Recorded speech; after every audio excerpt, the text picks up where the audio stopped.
How is it going, everyone? Thank you so much for tuning in to yet another one of our NR2003 race prediction streams, race simulation streams, whatever you want to call it. I am your host, Cody H. Gaming, and thank you so much once again for tuning in.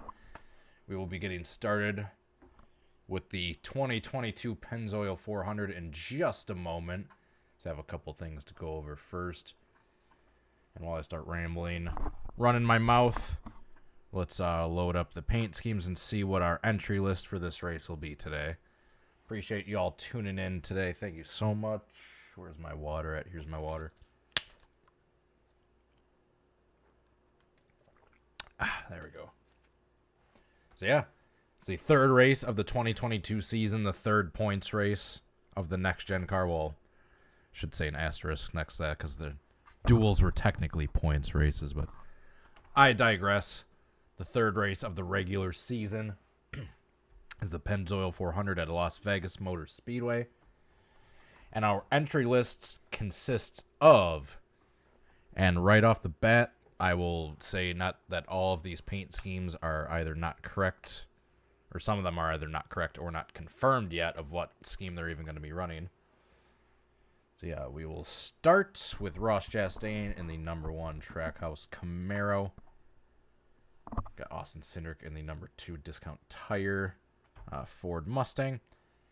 I usually do these prediction streams. I try to do them the Friday or Saturday before the Cup race, and I am doing this on a Wednesday, and that is because early tomorrow morning I gotta leave and hit the road. I'm going down to Louisiana for work for a few days.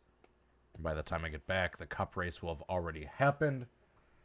So unfortunately, this is the soonest beforehand to the Cup race that we can do it.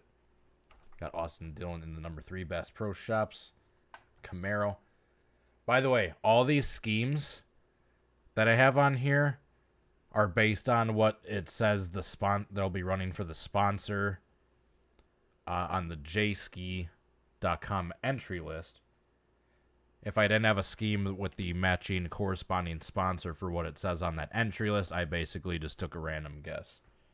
So that is how we got these schemes. Got Harvick in the Ream.com number 4 Ford Mustang.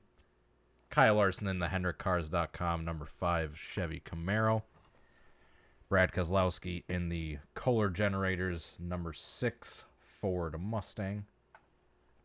Corey LaJoie in the Schulter Systems number 7 Chevy Mustang. So yeah, if anyone has any knowledge of these schemes, one of these cars that I have not being correct, and the paint is otherwise available for download already, just let me know in the chat. Tyler Reddick, he will not be running the 3-Chai, but he's running the Bet MGM car, but it's a similar scheme. And the Bet MGM car is not available yet, so that's why I got the 3-Chai one. Tyler Reddick in the number 8 Chevy Camaro. Got Chase Elliott in the number 9 Napa Auto Parts Chevy Camaro. Eric Almirola in the number 10 Smithfield Ford Mustang. The Chevy Mustang, there it is. Denny Hamlin in the number 11 FedEx Freight Toyota Camry. Ryan Blaney in the number 12 Libman/Menards number 12 Ford Mustang. Chase Briscoe in the number 14 Mahindra Tractors Ford Mustang. Garrett Smithley, that's the correct driver on the entry list, but I don't believe the scheme is correct. Garrett Smithley in the number 15 Ford Mustang. Same thing with Daniel Hemrick. We got him entered into the race, but I think he's got a different sponsor for the race than what is available for NR.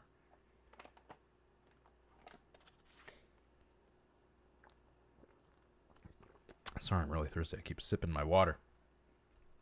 Next, we have Chris Buescher in the Fastenal number 17 Ford Mustang. Or Ford Camaro, I should say. Kyle Busch in the number 18 M&M's Toyota Camry.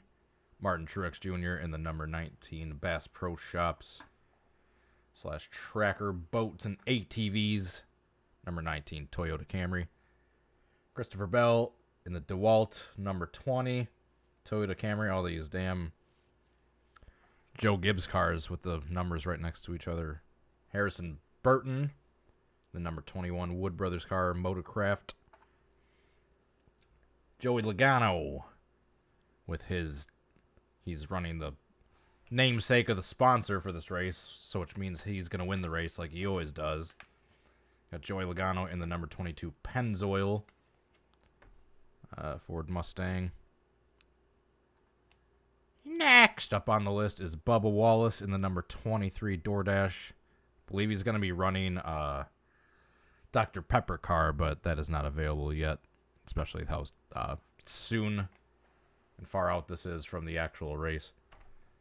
William Byron in the number 24 Exalta Chevy Camaro.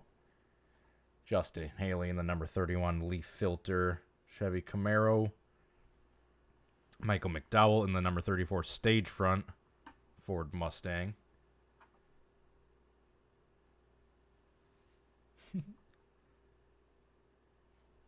Thanks for painting that, Benjamin. Always thankful to have the painters contribute to these car sets to keep the NR community alive. Next up on the list is Todd Gilliland in the number 38 Ford Mustang. Not sure if that scheme is correct or not. Cole Custer in the number 41 HaasTooling.com Ford Mustang. Ty Dillon in the number 42 Petty GMS Motorsports Chevy Camaro. Eric Jones in the number 43 Focus Factor Chevy Camaro. And making his cup return after making an appearance at the Daytona 500 is the Biff, Greg Biffle, in the number 44 FAMU, which I'm assuming is some school, Chevy Camaro with the cool little snake on the hood. Kurt Busch in the number 45 Monster Energy Toyota Camry. Ricky Stenhouse Jr. in the number 47 Kroger Chevy Camaro. Alex Bowman in the number 48 Ally Chevy Camaro.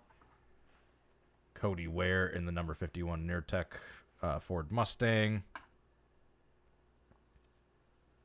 Last few entries on the list is Josh Balicki in the number 77 Ziegler.com Chevy Camaro. We've got BJ McLeod in the number 78 NASCAR 21 Ignition Ford Mustang. And last on the entry list is none other than Daniel Suarez in the number 99 ComScope Chevy Camaro. All right, he does have ratings. Sweet. I believe all these guys have ratings. So that is our entry list. Once again, I realize all the schemes aren't going to be correct. And I would usually, ideally, like to do this closer out from the Cup race. But like I said earlier, I will be gone for the next 3 or 4 days starting tomorrow morning. So this is the last chance I will have to do it before the Cup race actually happens. All right, we got Las Vegas 2020 Spring. Turn the full pace lap on so we can go through the starting grid. Full 267 lap race, which that times 1.5 miles equals out to 400 miles. Got our correct roster maxed out. We'll have them run at 105 difficulty like we usually have. I think we are good. Let's do this. Let's get into the session.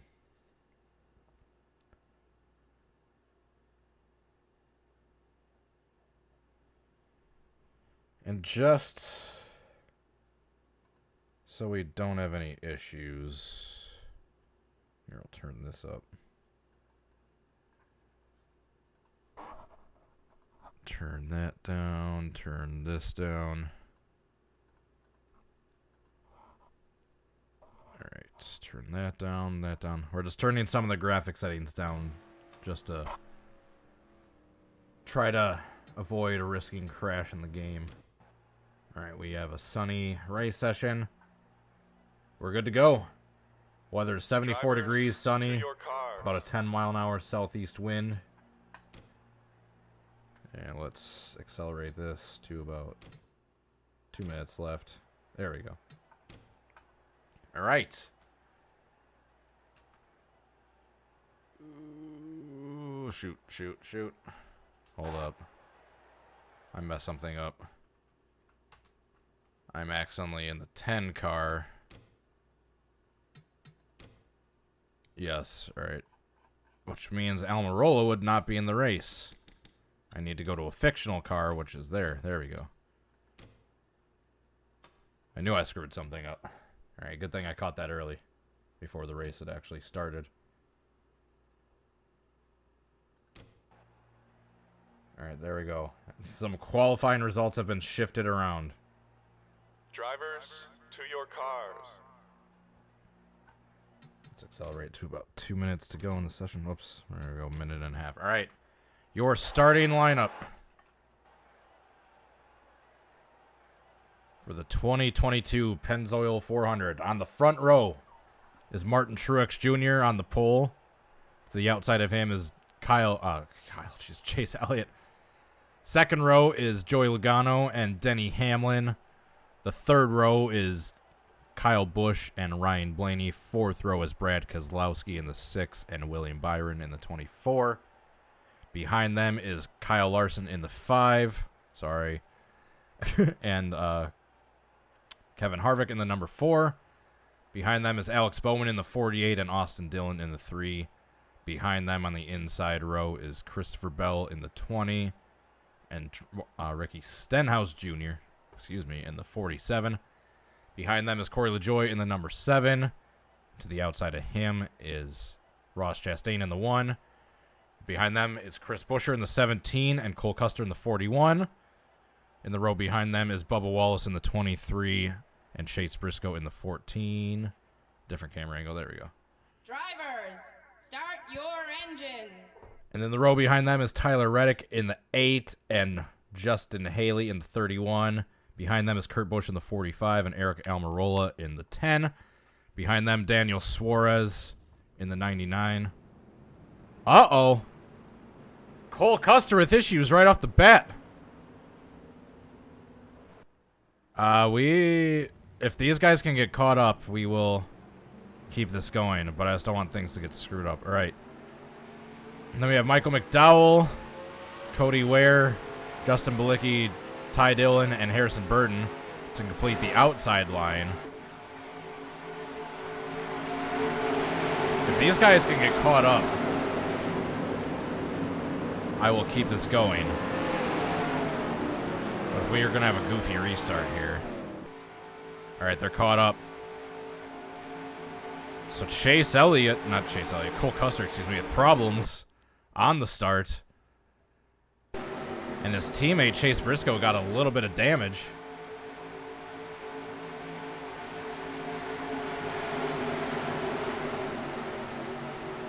And that being said, we are going green. Let's see if they can fix that car and get him out there a few laps down. But that being said, we are coming to green of the 2022 Pennzoil 400. And there's the green flag. We are racing. Martin Truex Jr. leads the field down into turn 1. Clears himself with Chase Elliott. Scott Logano shortly behind him. That's a hell of a camera angle with the marker blocking the view. Joey Logano's to the inside of Truex. He's got to run. Joey Logano takes the lead away from him, but here comes Truex on the outside. Logano will lead the first lap. Meanwhile, Cole Custer is still in the pits. He hasn't officially retired yet. Here comes Kyle Busch on the inside.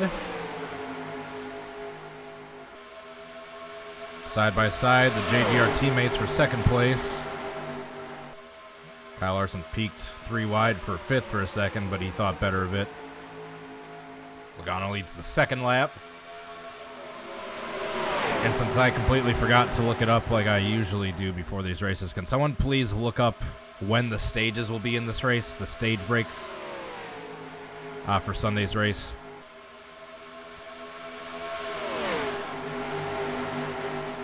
And I guess it's like 80 and 80. Something like that. So Joey Logano continues to lead. Back here, a battle for fourth, I should say, between Brad Keselowski and Chase Elliott. Chase Elliott gets cleared of him. Kyle Larson looking to the inside. Brad Keselowski gets cleared, so we now have a battle for the lead. Logano led the first few laps, and here comes Truex Jr. back to the front. He will try to sneak by in the inside, but Logano gets a good run off the corner on the outside. Truex Jr. has to check up just ever so slightly, and that allows Kyle Busch to get to his inside.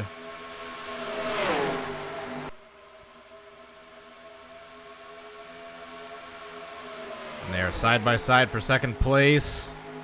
Chase Elliott has a good run. Oh! Brad Keselowski just barely scraped the wall. Chase Elliott. Oh! There was almost contact between Denny and Brad. That was close. Let's give you a wide shot of the track so we can see what the cars look like as they go around a full lap. As these JGR teammates continue to battle side by side for second place. That allows Logano to pull away a little bit.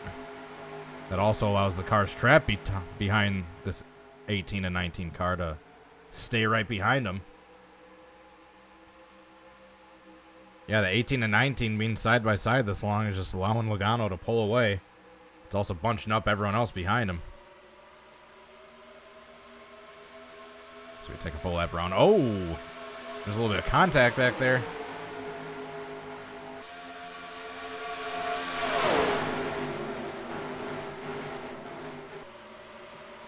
There continues to be a battle side by side for fourth place.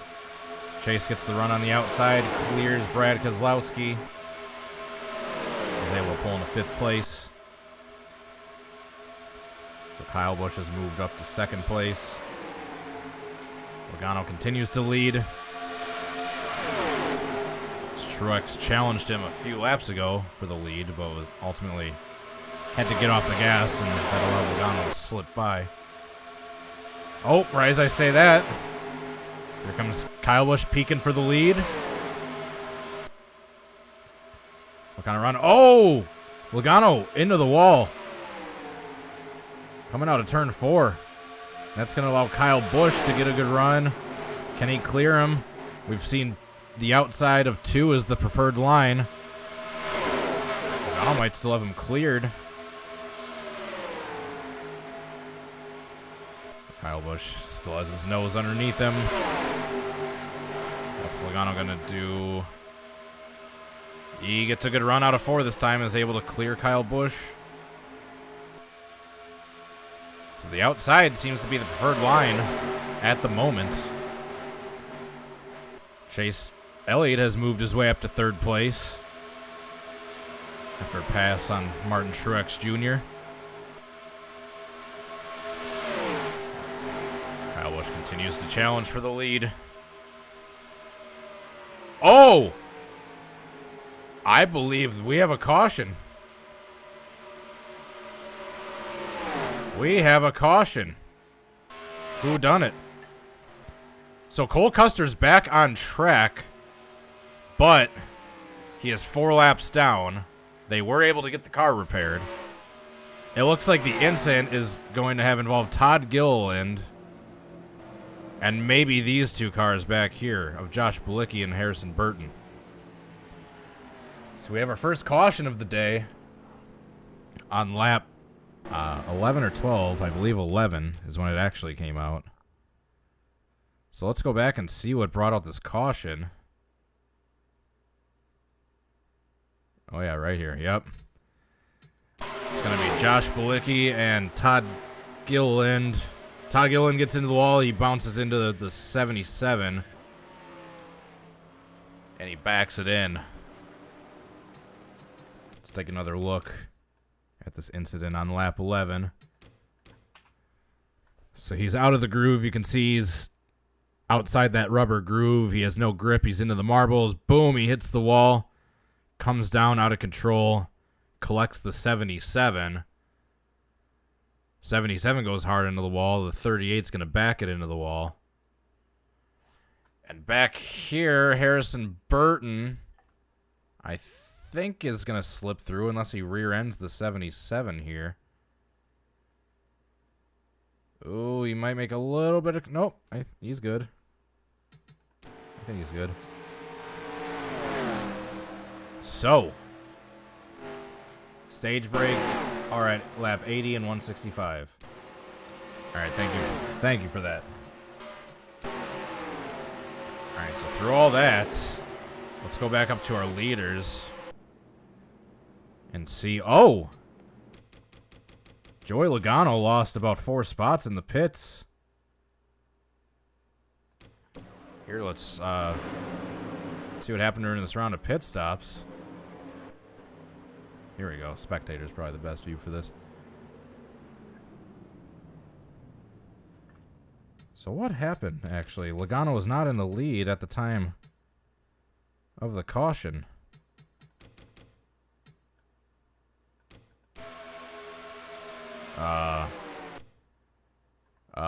Pretty sure Kyle Busch and Elliott just cheesed the system. Because they were clearly behind Logano at the time of crossing the line, but they just pass him right here. Go behind the pace car and just go into the pits. Did race control see that? Byron just gained some spots in the pits. He didn't pass anyone. So these guys definitely just cheesed the system a little bit. I have no idea what the 18 and 9 were doing there, but the 24 and 19 gained time in the pits naturally. And through all that, the 22, who was leading at the time of the caution, got screwed.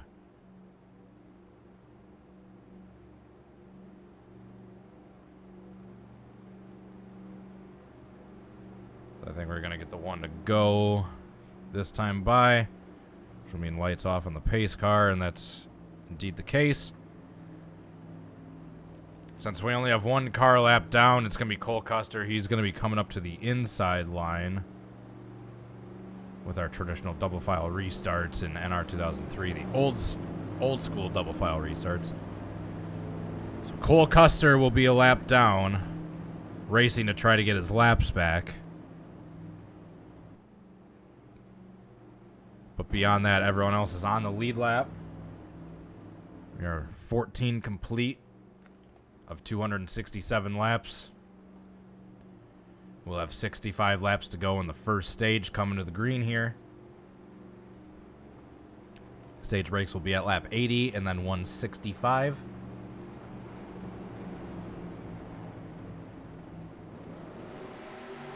Let's downshift into second gear or first, whichever they're going to. So once again, Cole Custer will be racing, trying to get his laps back after that bad start he had that caused him to go a few laps down for mechanical issues before they even took the green. But he is still in the race. He's 4 laps down. There's plenty of time to get those laps back if he can actually have the speed to race the field. That being said, we are back green at Las Vegas Motor Speedway. Good jump from Cole Custer there. Can he get the preferred line into turn 1 with these fresh tires and get his lap back? So far, so good.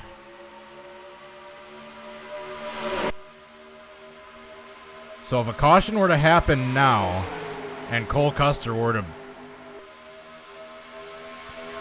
beat the leader back to the line, he would get a lap back. He would circle around to the tail end of the field, and then on the ensuing restart, the same thing would happen, but he would be 1 fewer lap down. 1 fewer laps down. Oh, we got 3 wide. I don't imagine this going well. And meanwhile, Cole Custer's able to get in front of these leaders.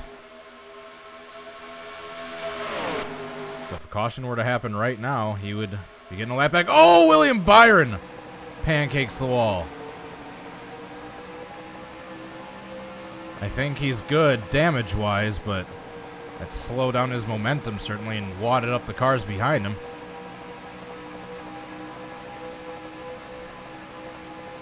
Yeah, we're seeing that a lot so far. Those cars trapped in the outside line, especially in turn 4, are losing grip and pushing up. Oh, it happened to him again. Happened to him again right there. You can see some scrapes on the outside of his car on the right side. Meanwhile, back up front for the lead, we have Chase Elliott battling Kyle Busch. Ryan Blaney up to 3rd. Kyle Larson battling for 3rd. Cole Custer still has his lap back if a caution were to come out.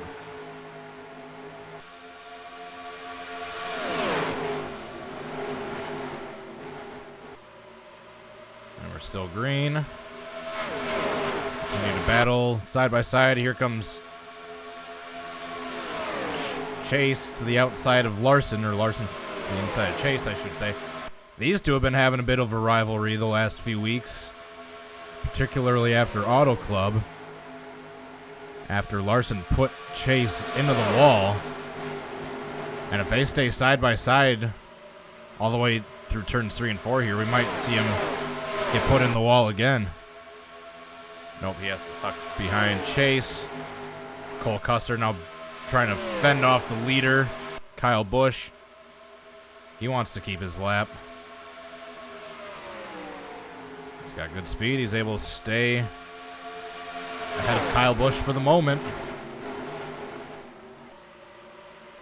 He's going to get that run on the outside. See just that speed difference that he has going on the backstretch, having the run on the outside.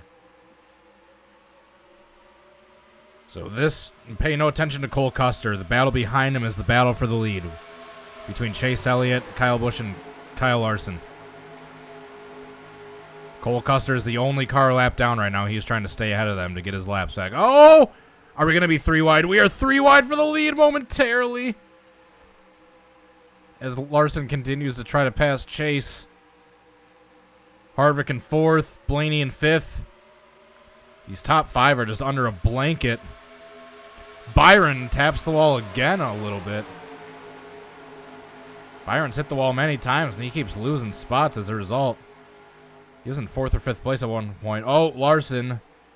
He had to get off the gas, you saw, and you were able to see the run that Harvick got around him. Oops. Elliott continues to try to challenge Kyle Busch for the lead. It's just he keeps trying to do it on the inside, and that outside just has the preferred momentum. Excuse me. Kevin Harvick into 3rd after passing Kyle Larson. It's now challenging. Kevin Harvick is challenging Chase for 2nd. Remember the feud these two had at Bristol last year. Oh, Chase into the wall. That slows him down a bit. Larson tried to get underneath him, but Blaney had his nose underneath Larson before he had a chance to. Larson's cleared Blaney again. Starting to spread out a little bit. Here we can see Kyle Busch trying to get back underneath the lap car of Cole Custer. But it's hard to do unless Cole hits that wall on the coming out of 4. He has the preferred momentum on the outside. And depending on what can happen here, if Kevin Harvick stays up there, he might have a good run to challenge Kyle Busch for the lead. Oh, Kyle Busch gets back up top wisely. Here comes Chase Elliott underneath him. One of these times that bottom might work, or Kyle Busch might hit that outside wall. Chase being pushed by his teammate. Oh, he slides up. That wasn't a good push. He slid up and almost took out Kevin Harvick. Now Kevin Harvick is right behind Kyle Busch here. He looks for the lead. But they always just have to get off the gas coming out of 4. And that allows the car on the outside line to have just slightly better momentum. Let's see what he can do here in turns 2. Uh-oh. I think there's a caution. And the 2nd and 3rd place just passed the leader again. Yep, we have got a caution involving the 15. All right, our second caution of the day is out on lap 28 or 29. I think 28. On the front stretch again. Let's see what happened. Probably. Oh, we had a decent pileup. Yep, same case. Carping the outside of 4, pushes up, gets into the wall, and this gets hooked. So this time is Garrett Smithley. He gets clipped, and he gets collected by Chase Briscoe, and that sends him sliding through the infield out of control. Oh, Cody Ware goes and hits Chase Briscoe, and that collects these guys. Oh, Biff takes a hard hit, collects Hemrick, BJ McLeod, Chase Briscoe. Looks to be about a 5-car wreck. And that was a hard hit for Garrett Smithley, who got up in the air momentarily. Here comes Cindric, Eric Jones, all these other guys that are able to make it through. But we've got a 5-car wreck here on lap 28. So let's take another look at this wreck. So Chase Briscoe slides up. Cody Ware hits him. Greg Biffle into the side of Garrett Smithley, and that gets him up on 2 wheels. You see Cindric, Eric Jones, Harrison Burton, Ty Dillon able to slip by. Let's take a helicopter look at this from the Goodyear blimp. The Goodyear helicopter. Just nowhere for the Biff to go. Just that all happened in front of him. Just the entire track wadded up and nowhere for Greg Biffle to go. We keep seeing on the cautions that there's a glitch where second and third place just kind of jump the leaders, so we're going to have to pay attention to that. Let's go on board with the Biff. Let's see what this looked like from his point of view. The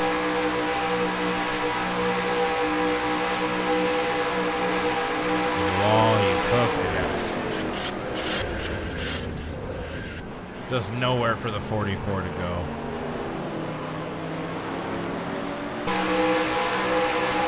Wow, he was leading at the time of the wreck.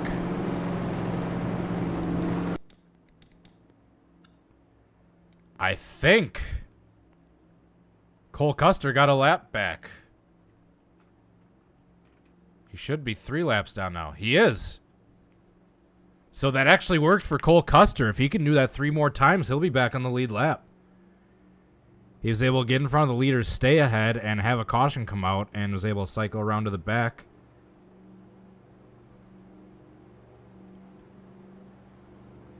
So he should be getting the 1 to go this time by. So Kevin Harvick has moved his way up to the lead after cheesing the pits under that yellow. And we'll see the outside line move up. Garrett Smithley is now a lap down as well after damage from that incident. BJ McLeod is retired. Daniel Hemrick has retired from the damage. The 44 is still in it. Garrett Smithley is still in it, but he's going to be off the pace, I'm assuming, because you can see the damage that he has. And he took a pretty hard shot in that wreck.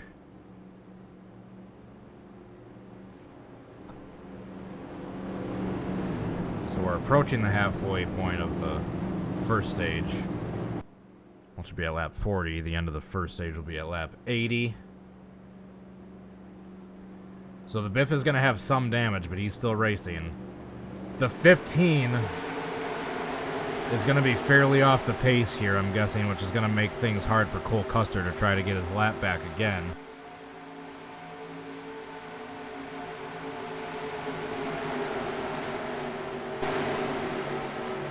So Kevin Harvick comes out of turns 3 and 4. The pace car pulls off.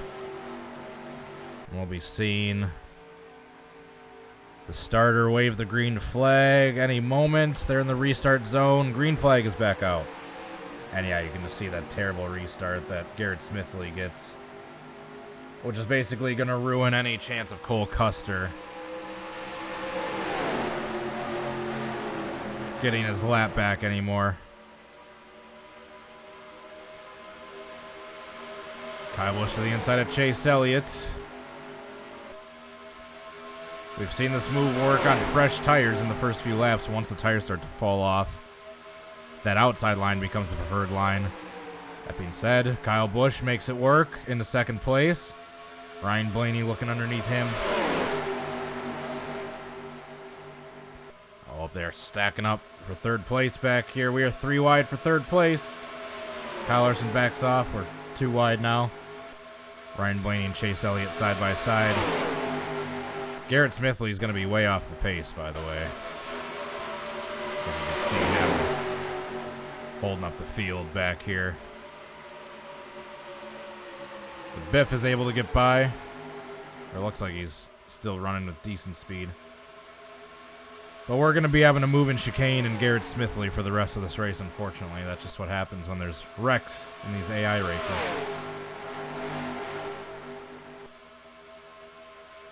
If Cole Custer can eventually get past Garrett Smithley as far as laps, and he can get in front of him on the restarts, then he can start maybe trying to get his laps back.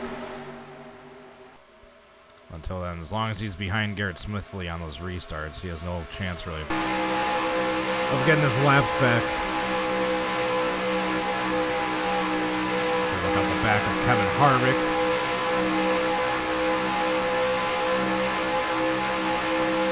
One starts to gain ever so slightly.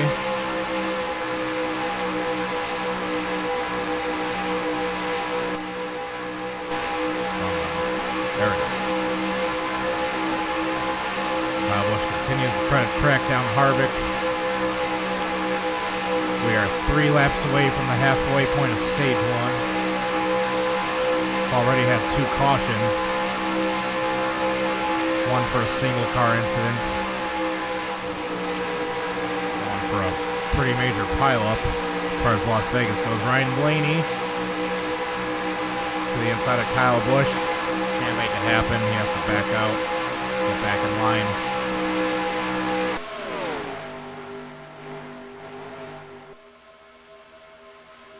So here's 2nd through 4th. Kyle Busch, Ryan Blaney, Chase Elliott, Kyle Larson back there in 5th. Harvick continues to lead the field.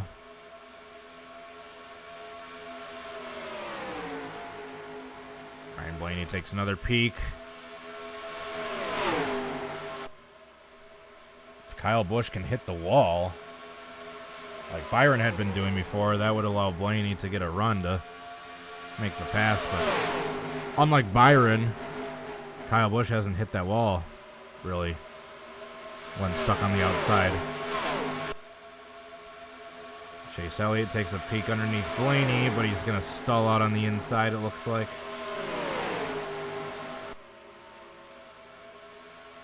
Top 5 are single file for the moment as we complete lap 40. We're halfway through stage 1. Chase and Larson continue to ride nose to tail. We might not have seen the end of these two feuding. Blaney keeps trying to make that inside stick. Oh, there's Garrett Smithley, who fortunately is hugging the bottom, and it looks like they're able to get by him cleanly for the most part. But Christopher Bell's going to be stuck behind him.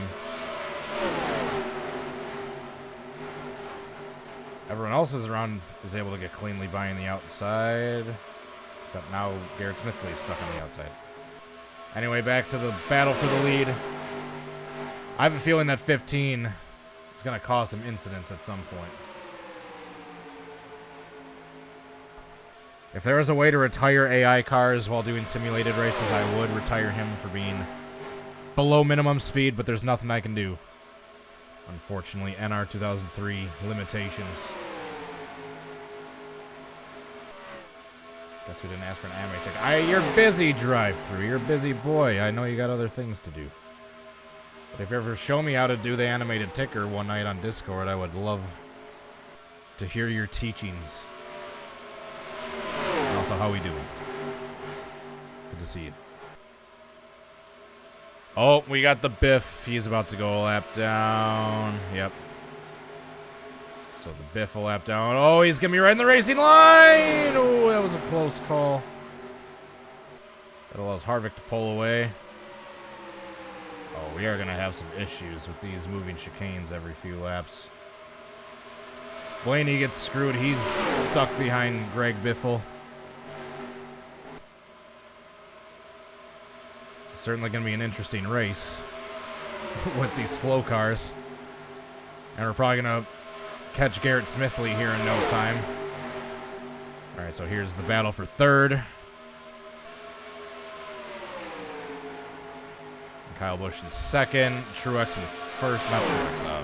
Kevin Harvick, excuse me. Kyle Larson in third.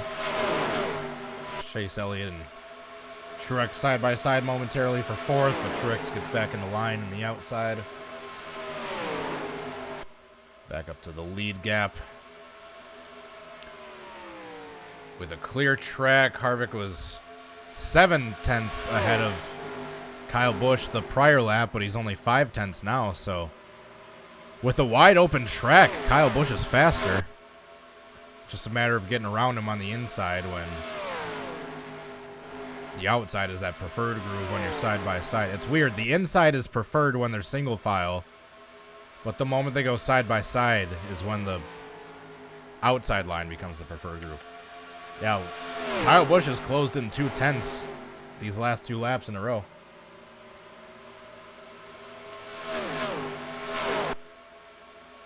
There is a way to retire cars. Send me that link. Post that link. Post that link in the chat. Usually, rule of thumb, no links in the chat, but I'll make an exception for that one. Because I'm actually very intrigued if that is indeed possible. I never thought it was possible, but new things are discovered in NR every day, so I don't know. Kevin Harvick's lead over Kyle Busch is shrinking. When's the next time we're going to be seeing Garrett Smithley?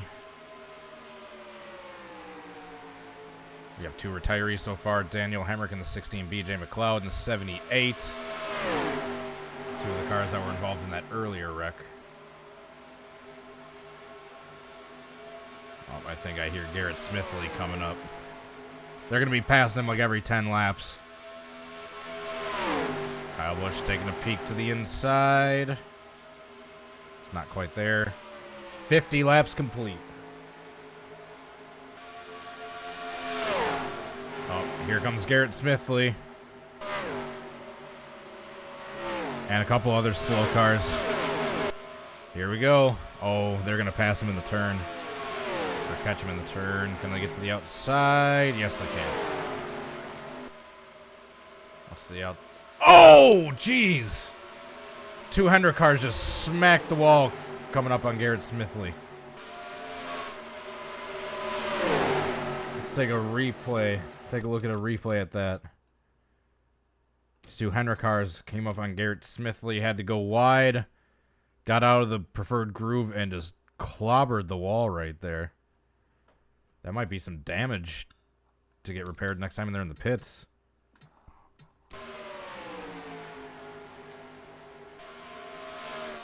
Kyle Busch has seemingly been the fastest car of the day.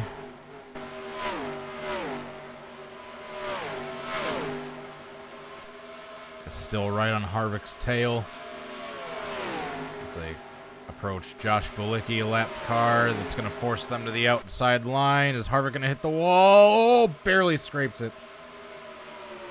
Oh, Kyle Busch is trapped now. Oh, he gets to the inside, but that's not going to be the preferred groove for him. Harvick's going to get away a little bit more.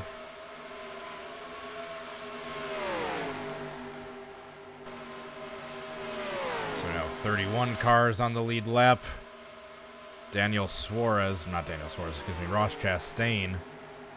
It's going to be the last car on the lead lap, and he's about to go a lap down. But he got caught in the corner. That's going to allow Kyle Busch to catch up.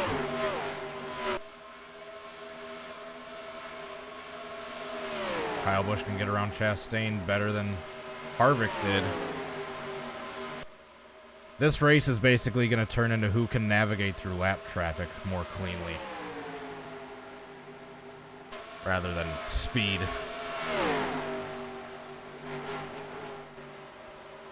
And we got another lapper there about to catch Ty Dillon. We got 25 laps to go in the first stage. There goes Todd Gilliland.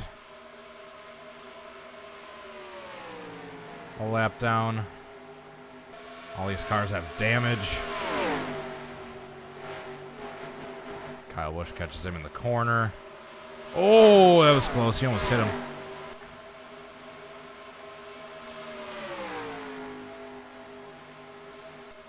There's all this time he's side by side next to lap cars. That's allowing Kevin Harvick to pull away further and further. But he gets trapped by a lapper right as I say that.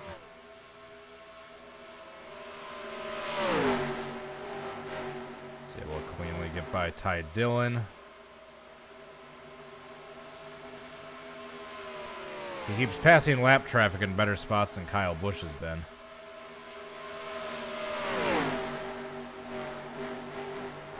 Kyle Busch to the inside.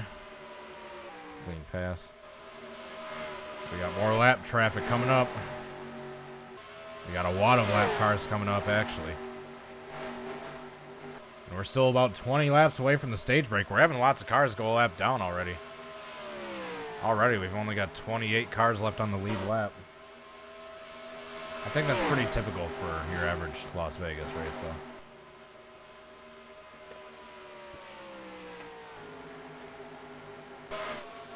Yeah, Kyle Busch is definitely faster when they're in open track and they're not having to navigate lap traffic. But every time Busch has been reeling Harvick in, they end up catching a wad of lap traffic, which Harvick is able to get by cleanly, more cleanly than Kyle Busch is.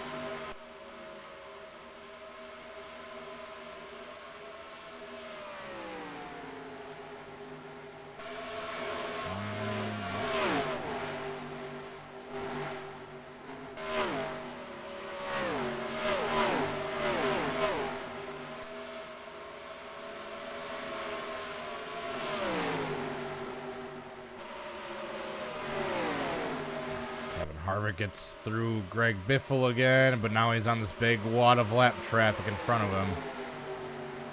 He's not really going to have anywhere to go here. That's going to allow Kyle Busch to close right in on his tail.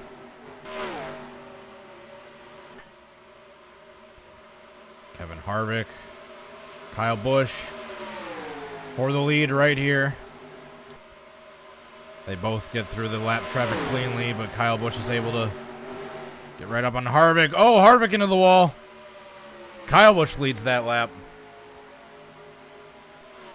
And Kyle Busch clears him. So that lap traffic was not good for Harvick at all, as that allows him to be caught, not only caught, but passed by Kyle Busch.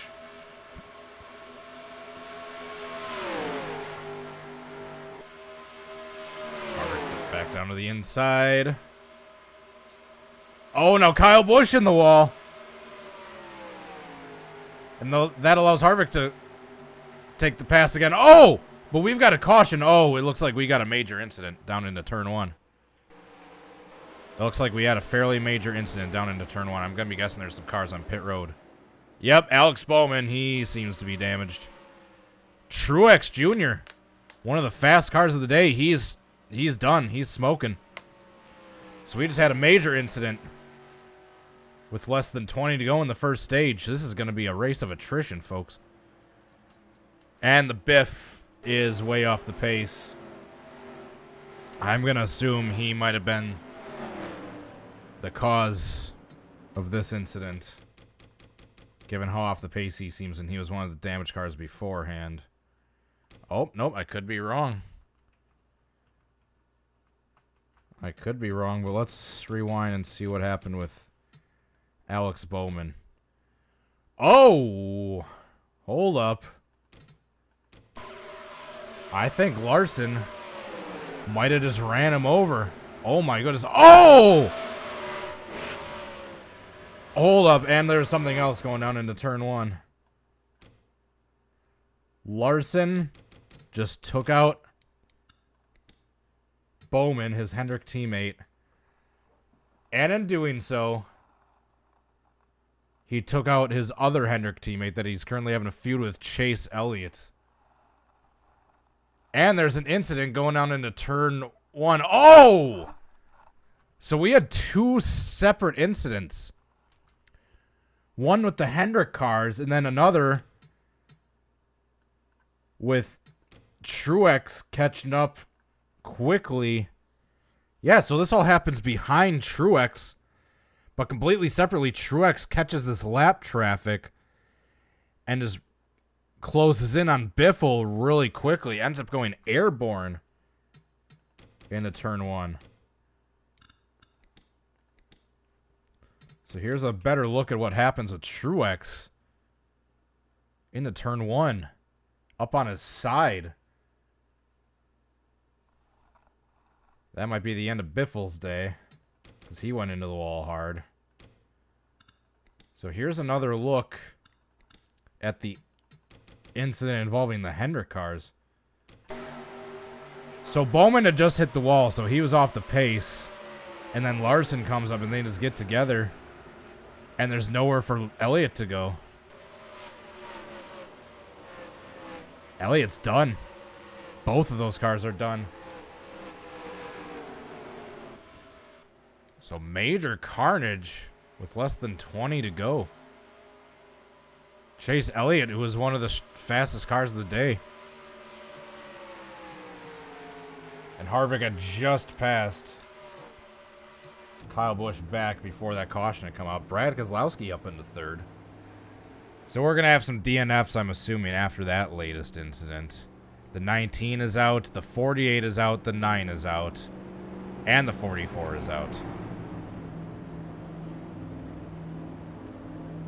So we've got 22 cars only on the lead lap, and we're not even done with stage 1 yet. We having 1 to go this time by.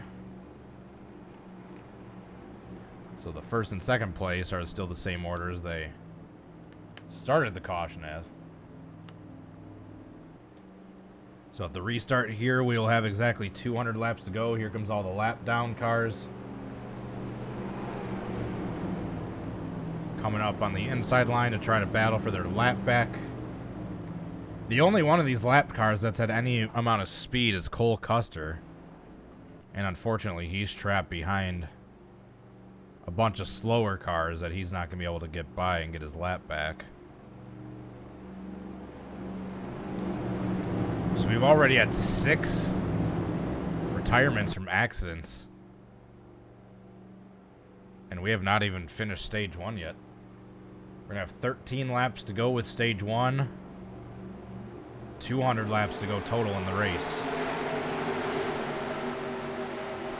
So a reminder, all these cars on the inside line are a lap down, racing to try to get their lap back.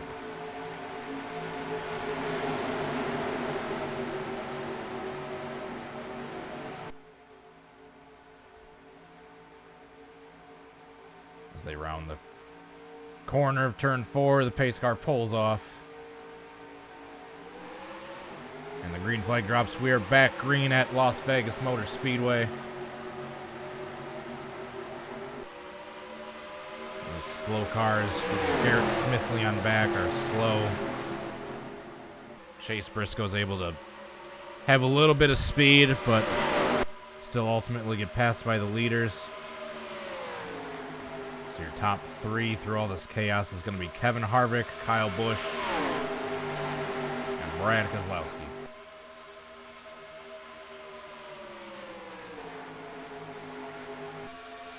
So now that Kyle Busch has a little bit of clean track in front of him, and I'm assuming fresh tires, can he make anything happen and get past Kevin Harvick without immediately getting passed again and have a caution come out?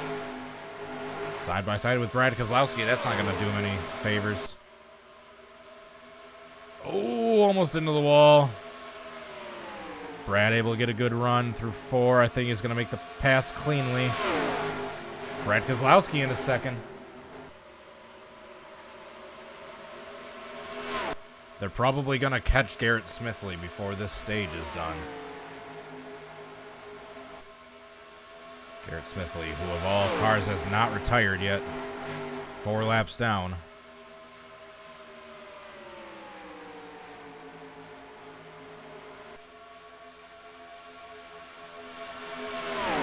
So the top 4 have separated themselves and distanced themselves from the lap traffic.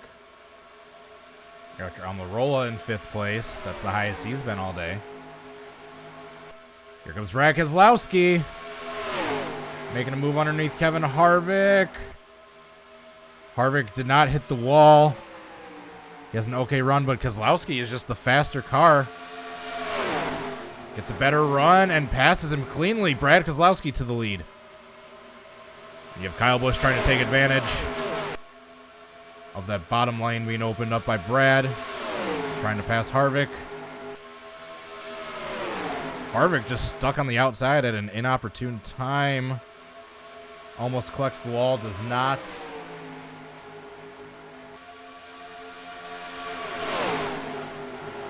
Kyle Busch is able to clear Harvick. But Ryan Blaney has to check up. He pushes up. He has to get back behind Harvick. Harvick back to the inside of Kyle Busch. These two have been having a great battle the last few laps. Kyle holds him off. Meanwhile, Brad continues to lead. They're nearly 3 wide for 5th place back there, 4th place. Almirola almost pushed up into Blaney. Kyle Busch gets the preferred run off turn 2. 6 laps to go for the 6 car for this first stage. As they continue to have a fierce battle for second on back. Here comes Garrett Smithley.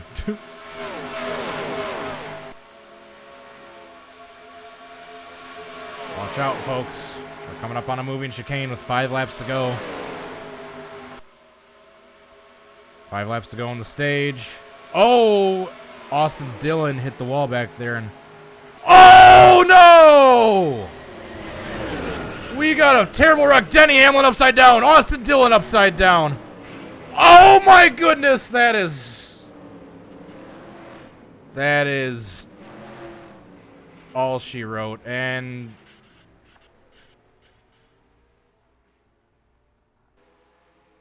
Garrett Smithley, what have you done? Garrett Smithley, what have you done? Who survived that?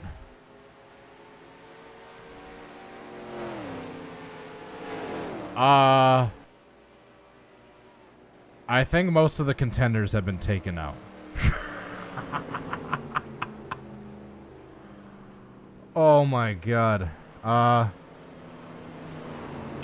Garrett Smithley killed the field. That's what you came back to, Trop. Garrett Smithley just straight up killed the field. There is no ifs, ands, or buts about it. Keselowski was leading at the time of the wreck. They came up on the slow car. And just nowhere to go. Keselowski got put hard in the wall. Harvick slipped by. But the rest could not be said for everyone else. Look at Tyler Reddick. Oh, he hit the wall a little bit, but he slipped by. His RCR teammate goes tumbling. Hamlin goes tumbling. And Corey LaJoie and company is compiling, and he goes upside down. Brad goes upside down.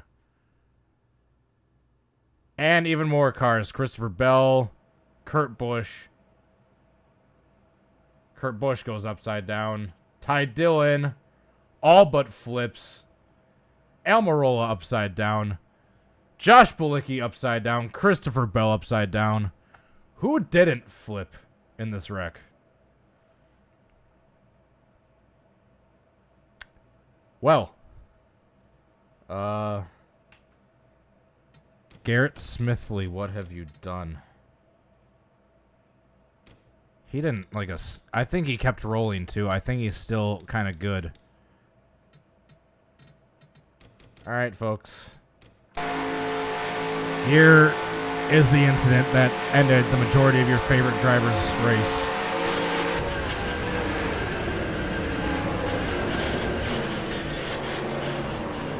Garrett Smithley was able to continue onwards after that. So he's still going to be on track. After all that, Garrett Smithley survived.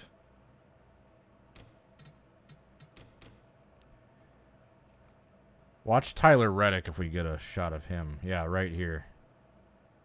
He just gets clipped by Hamlin, pushes up, hits the wall, but all things considered, for the majority of the rest of the field, that is moderate damage. That is minor damage. Shout out Logano making it by underneath. Larson makes it through with minimal damage. Eric Jones.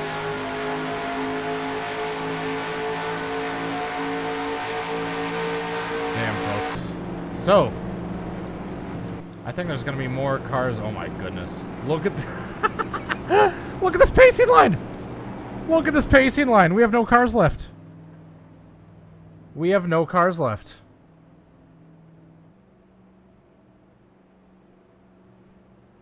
All right, so out of all the retirees, we have Daniel Hemrick, BJ McLeod, Greg Biffle, Chase Elliott, Alex Bowman, Martin Truex Jr. Garrett Smithley did finally retire after all. Cole Custer got taken out of that. Josh Bilicki. It keeps going. Todd Gilliland is out. Ty Dillon is out.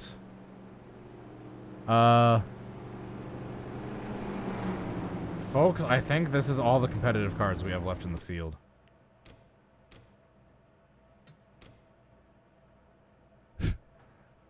Ross Chastain is out. Chris Buescher is out. Chase Briscoe is out. Harrison Burton is out. Kurt Busch is out. Michael McDowell is out. Daniel Suarez is out. Oh my god. Oh my god. We have 7 cars left on track.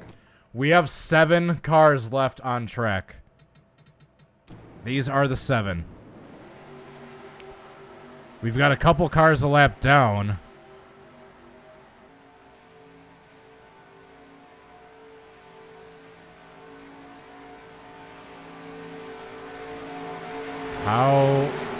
Where did the retirees go?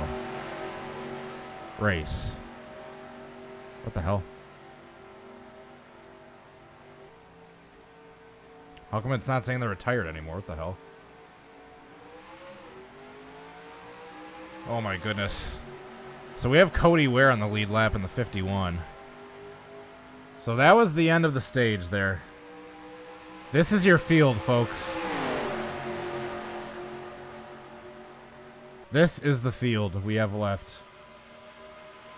There are probably 5 or 6 competitive cars, and then Cody Ware.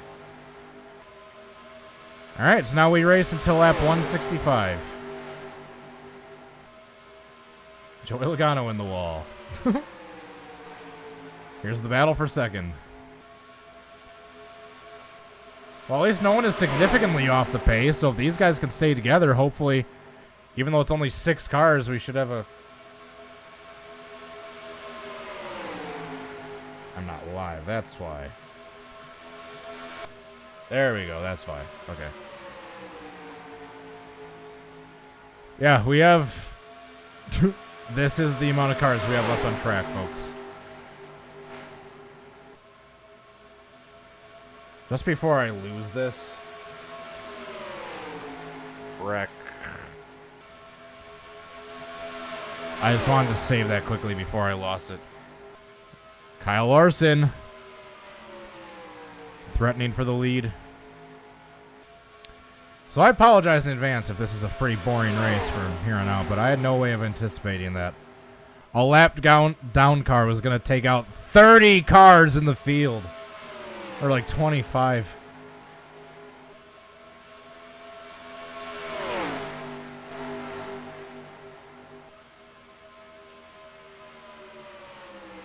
I can't restart it. We're too late.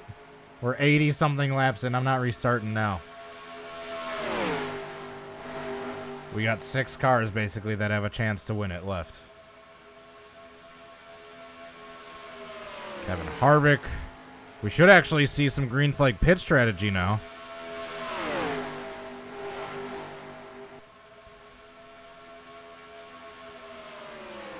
Kyle Larson wins by taking Hendrick out again. Realistic.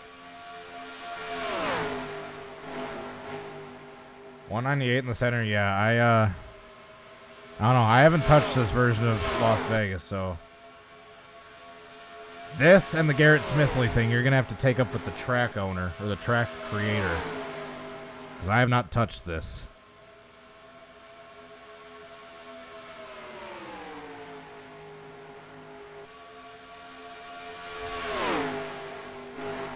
I apologize, folks. I had no way of anticipating something like that was going to happen.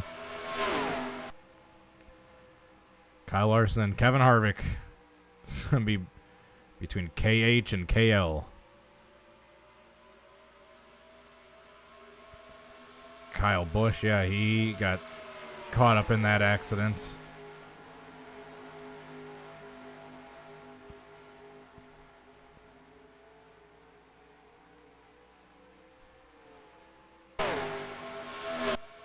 Cody Ware could theoretically win. It's true. If these top 6 wreck themselves.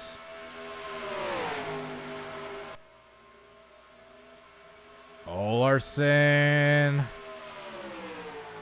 He seems to have a little bit faster speed than Kevin Harvick. He's finding where to get that run. Meanwhile, they've been side by side for this battle for a while now.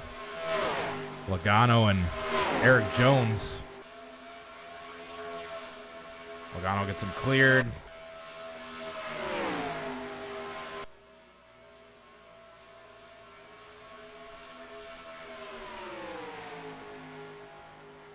We're on lap 90.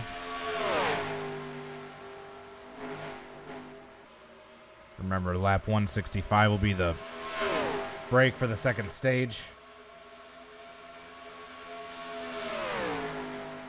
Fans would be asking for refunds. I don't know from the track, but they'd certainly be waiting for Garrett Smithley outside the garage gate.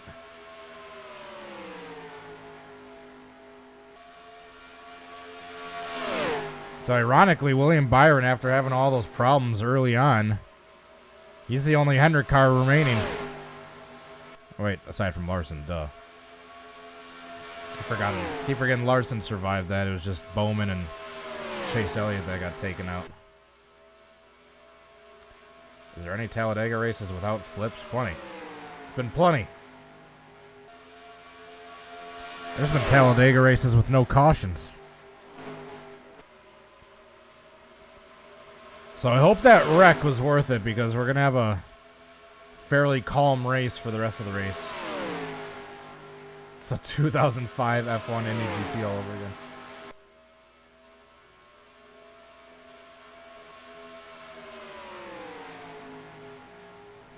So we have Kevin Harvick continuing to lead Kyle Larson.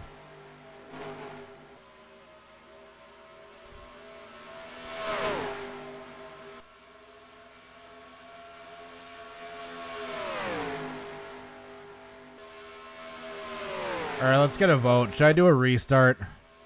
Not a restart, but like at the 100 lap mark, restart the 167 laps to go.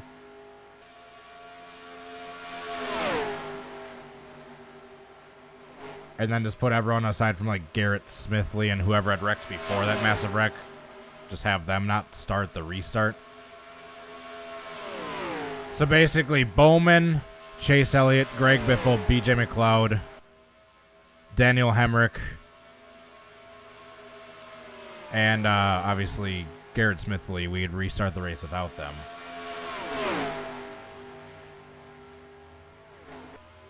Alright, everyone's saying yes except for one person. 2 people. Alright, now it's more even. Alright, you know what? Screw it. We're staying green. There was a bunch of yeses at first. But then the no's started coming in from multiple people. I can create a poll. Should we restart on lap 100? All right. You got a poll.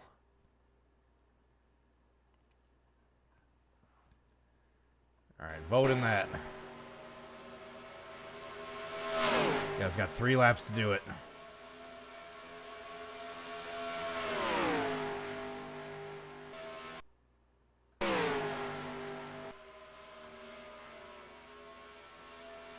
Three votes already. 73% say yes. 33 votes. All right, looks like we're gonna restart with all but those aforementioned cars. Sorry, folks, I made it fair. I did a poll. It's just not going to be an exciting race with like 5 cars for the next 170 laps. All right, folks, thanks for partaking in the poll. All right, so everyone except for Hemrick, McLeod, Biffle, Elliott, Bowman, and then Hemrick. Garrett Smithley. We will just restart. All right. So, we've got a caution. Big crash. All right, I just wanted to say that one last time. All right, so caution on lap 100. We've got 160 laps to go. So by the time, 161 laps. So how many laps into this would there be a caution or a stage break? Someone do the math. If we had 61 laps to go, all right, so let's take, so it was Hemrick, McLeod, Biffle, Bowman, Chase, and then Garrett Smithley. All the other cars are restarting with 160 some laps to go. All right, the poll has ended. 72% to 28%. So yeah, it was over a good 2/3 of you guys wanted me to restart. So that's good.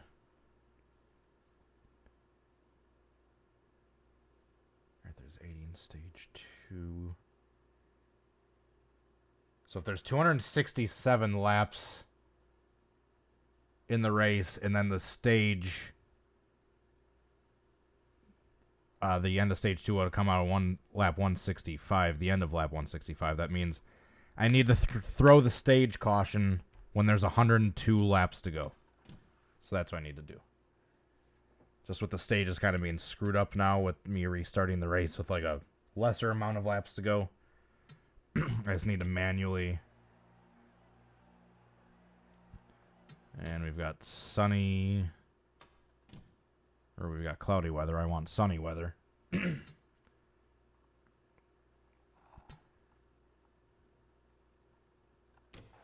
So 102 laps to go. We will throw the caution to your cars for stage 2.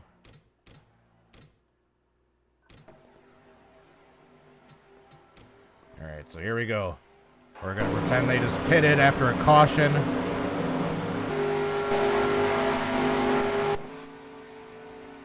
All right, so Hamlin and Kyle Busch were doing good before they got screwed in that accident. And Harvick and Kyle Larson were fighting for the lead beforehand, and they're in first and fourth right now. So, all things considered, it kind of went back to like kind of how it was before all that cheese happened. All right, those 6 cars that were wrecked at the time of that cheese accident are retired, are not in this restart. So at the end of lap 59, we will throw the stage brake caution. So there'll be 102 laps to go. So then that'll match up.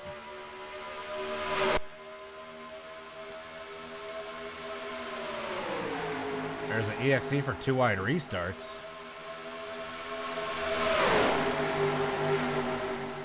I'll have to look into that. I'll have to look into that. Someone put that in the comments later. Hamlin leads that lap. 3 wide for a moment.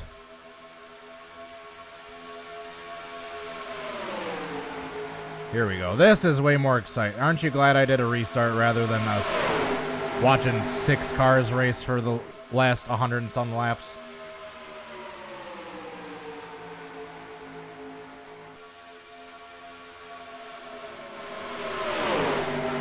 Better Cautions EXE can do 2 wide restarts.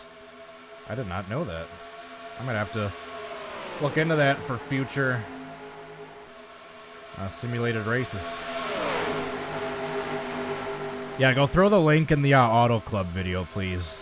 Throw it in the comments of the Auto Club video. And it might get recognized as spam just automatically because it's a link, but I promise when I see it in my Creator Studio, I will unspam it and have that there so I can go back and reference it for later and download it. So Denny Hamlin leads after that latest restart. Kyle Larson right behind him. Kyle Busch makes a move to his inside for second place.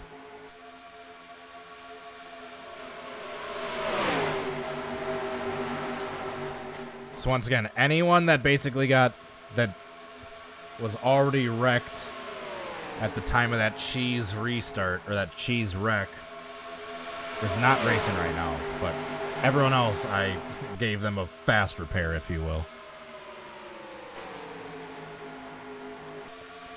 This battle for third place getting good. That is the pace car battle.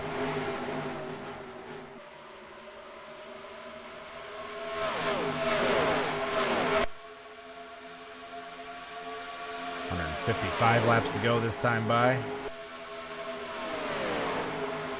Thanks for joining Let It Fly Media. Glad to have you here. Hope you enjoy the show. Keselowski was leading at the time of that cheese wreck, is in 6th place, so they're all kind of about where they were before all that jank happened, so I'm really happy we did restart. And there's no one really significantly off the pace. Harrison Burton is 4 seconds back after 7 green flag laps, but that's nothing major. That's nothing that's going to majorly hold them up when they come around to get lapped. Busch keeps trying to get that second place away from Kyle Larson, but Larson able to hold him off.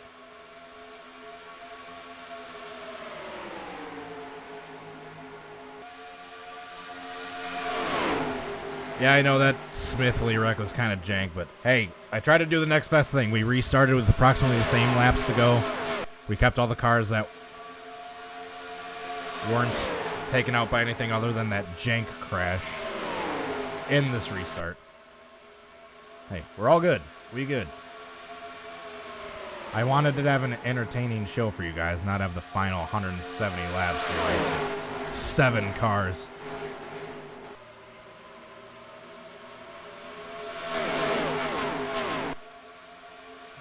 Comments. Yeah, thank you. That'll I'll have to look into that. I've always been weary about downloading EXEs for NR2003, but that one kind of intrigues me. If it lets you do modern day double final restarts. Yeah, that was a moon car wreck right there. That was a moon car wreck if I've ever seen one. We are 3 wide back there. Momentarily. Just gonna Almirola, Busher, and Daniel Suarez. Oh, Bubba into the wall. We're able to keep it together.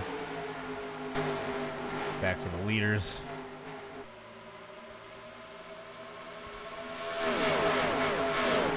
I will say, this track looks great. Like, all the visuals are up to date for the most part, but the AI racing is not the greatest, if I may say so myself.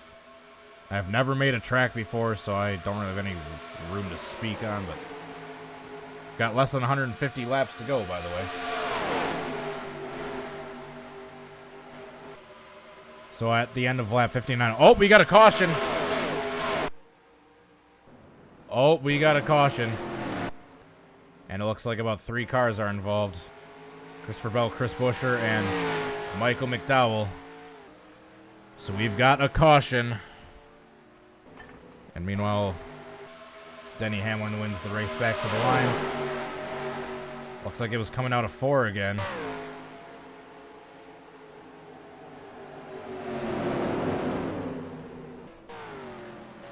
Alright, so let's see what brought out this latest caution.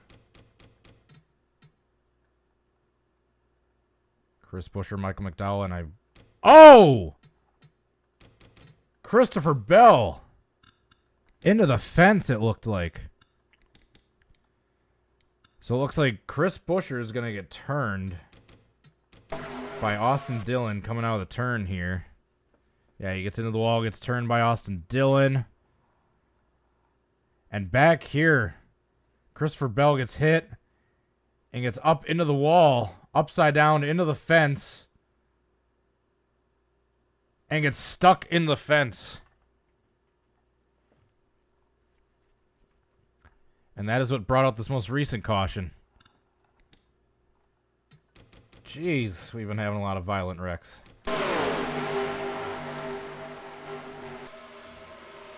They're all coming out of turn 4, too, usually.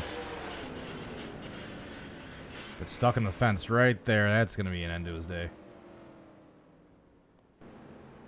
Let's go on board with Christopher Bell in that one. Then we'll go Michael McDowell next. What's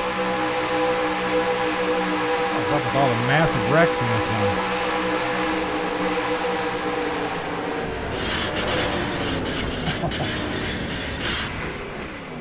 Jeez.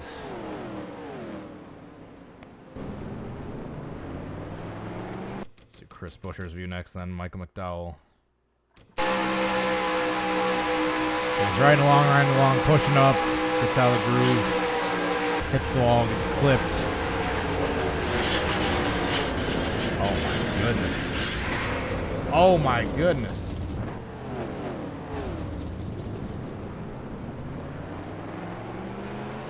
Thank you, not De Benedetto, for those links. I'll check them out later. Probably won't get to them sometime in the next few days because I gotta go on a work trip tomorrow morning. I don't know how much chance I get. Hold on to your butts, folks.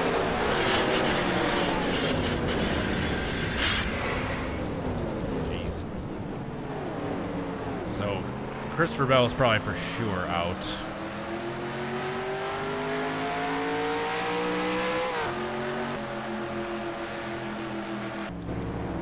Denny Hamlin is still in the lead after the pit cycle. Kyle Larson dropped back to 4th. Joey Logano up to 2nd after that pit cycle. Yep. Yeah, Christopher Bell is out after that. And I'm assuming those other 2 cars are still going to be running, but off the pace. So we're a little over 40 laps away from the end of stage 2.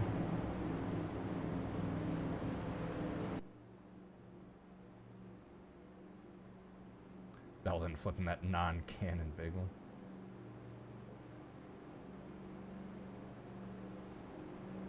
That was pretty close to being a flip. We'll take a look.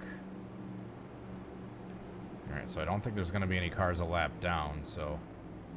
We'll be single file for this restart. There won't be any lap cars clogging the track down on the bottom. This restart, I'm probably going to do a crank it up. Because I actually got to go use the bathroom real quick. But I don't want to stop the race. We're approaching the halfway point. Saw Byron go slow.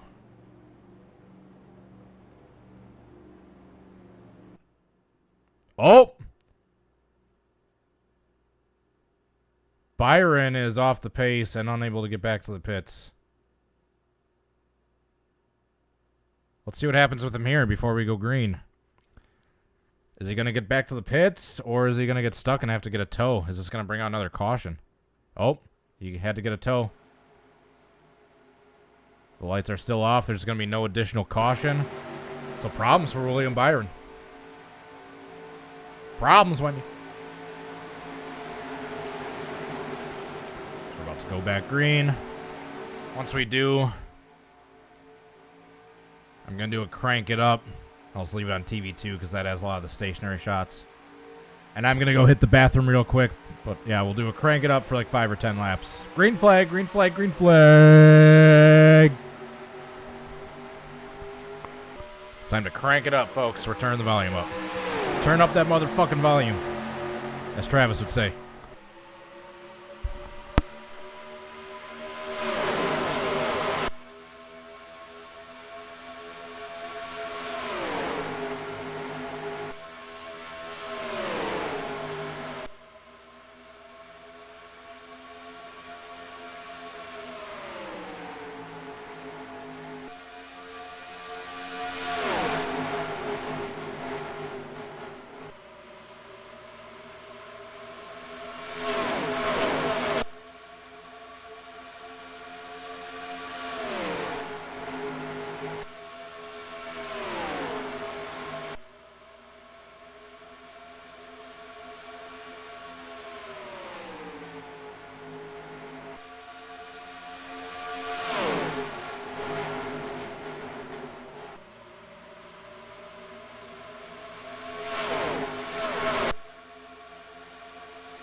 Everton.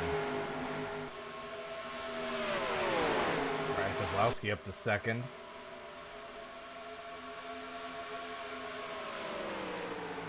Kyle Busch in the top 5. Joey Logano in the top 5.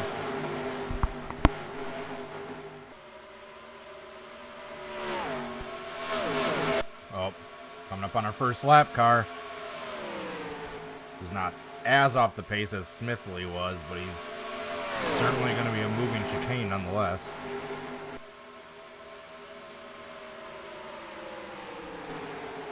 So hopefully he doesn't block anyone in the same spot that Smithley did. I think we're good.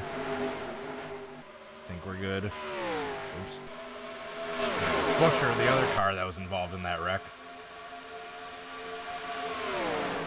Hamlin continues to lead. Remember, at the end of lap 59, we will have a stage break. The end of stage 2.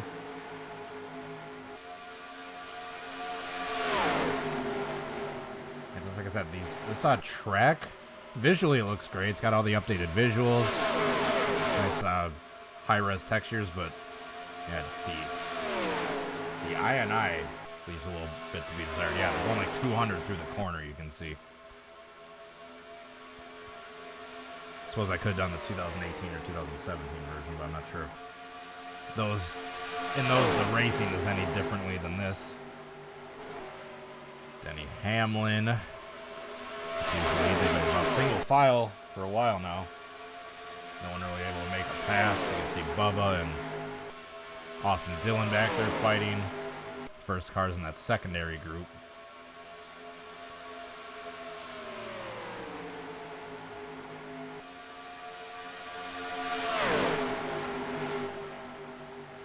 Kind of hanging out in line right now, and here comes Chris Buescher.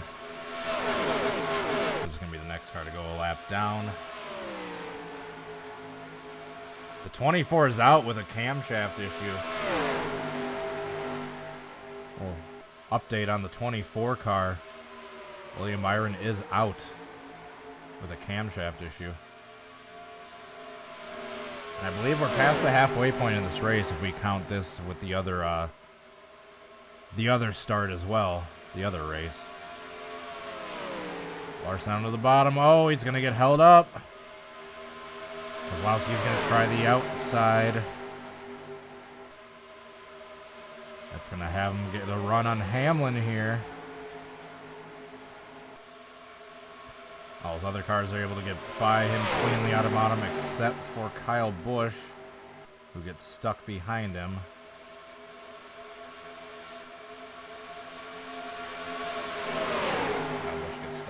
Chris Buescher. It's going to be bad news for the 18 cars. He drops to the back of this line.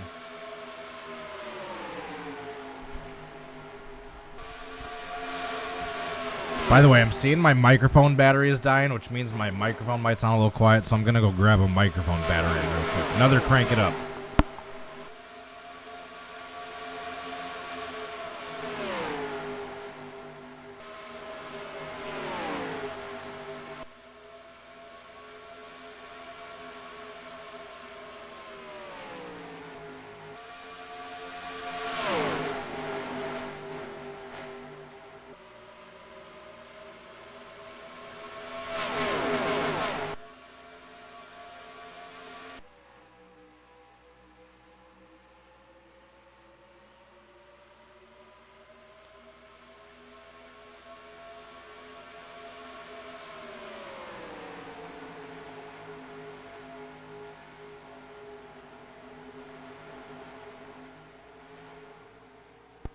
There we go. I'm back with a fresh microphone battery. Oops, that is pit cam.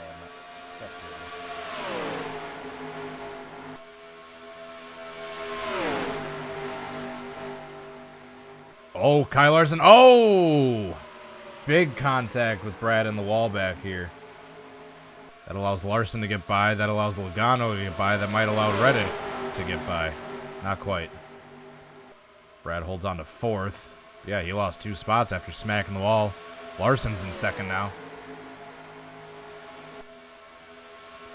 Tyler Reddick has snuck his way into the top 5.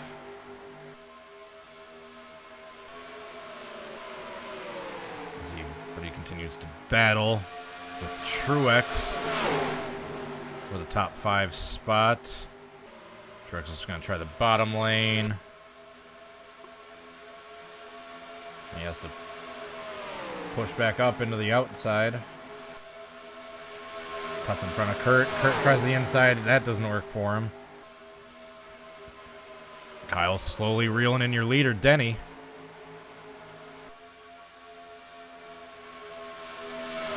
This time by, we're going to have 20 laps to go in the stage.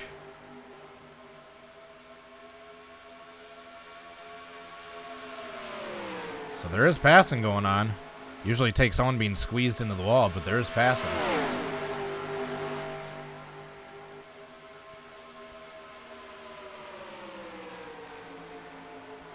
And so 20 laps until the end of stage 2.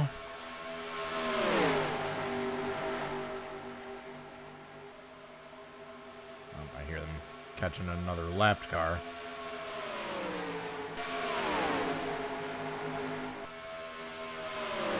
Everyone just kind of hanging out single file for the moment. No one daring to make a pass or a move for the time being.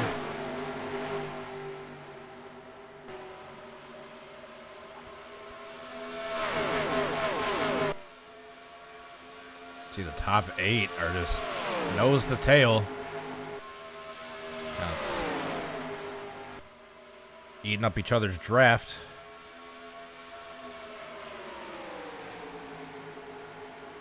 There they're catching Michael McDowell again. You can see in the background.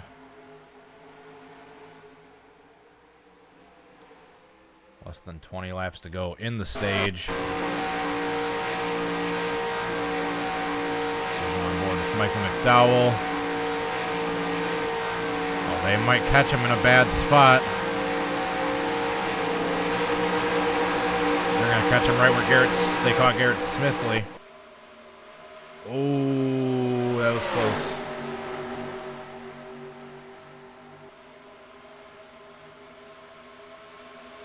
Alright, so he goes to the outside. Everyone goes to the inside. No one gets caught behind him. Alright, so it runs by cleanly. Back up to the front.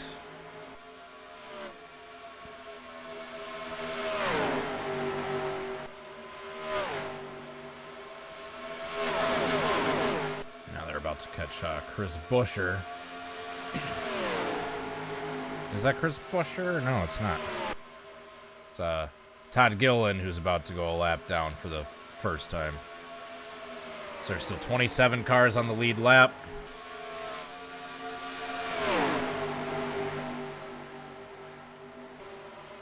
It's smug or mocks me. Alright, here comes Todd Gilliland.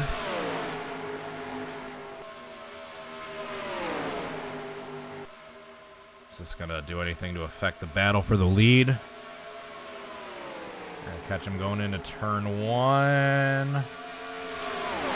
Denny's not able to get underneath him. Is he? Yes, he is. Oh, but that's going to trap Kyle. Oh, Kyle Larson just got trapped by the lapper. Unless he forced it 3 wide. Oh, he does. That's going to squeeze Todd into the wall. Oh, it didn't.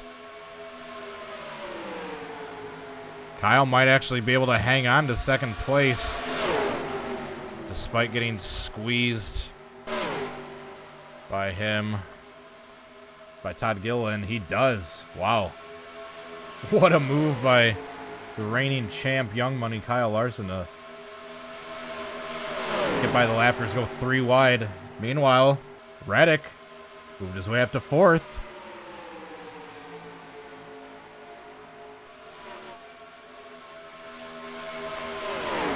Tyler Reddick is the highest position he's been all day.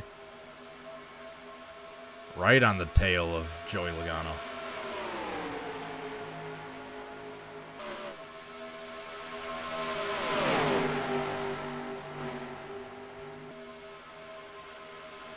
So yeah, it seems like lap traffic is usually the factor on these leaders making moves on one another. It's sounds like some more lap traffic coming up. It is indeed.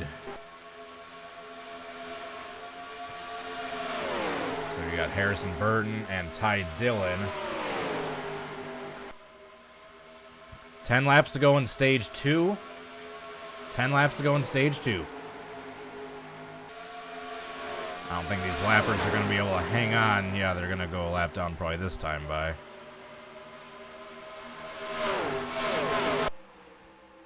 Let's see the closing speed they have on them as we take a look at the wide shot. Oh, they're side by side in front of the leaders. That's not what Denny wants to see.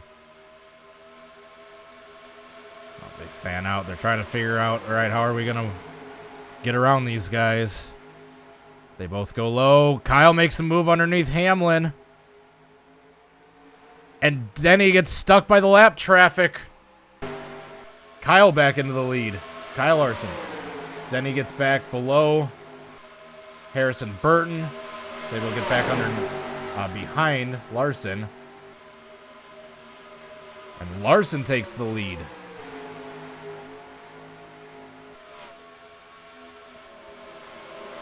For all that, Tyler Reddick looks like he's going to emerge third through the lap traffic.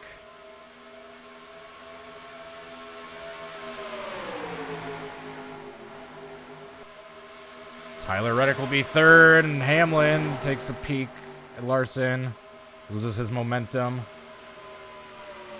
Brad Keselowski fourth, Martin Truex Jr. fifth. Then you have the Busch brothers battling for sixth place. Battle for the lead isn't going away. Denny Hamlin looks to the inside. And he's going to have his momentum get hurt. Coming off corner exit. Get some momentum back to Young Money. 7 laps to go on the stage. Or 6, actually. 6 laps to go on the stage. They're about to lap Cody Ware.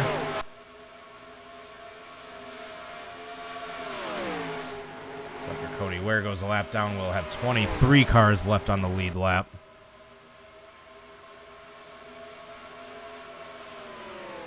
Five laps to go on the stage.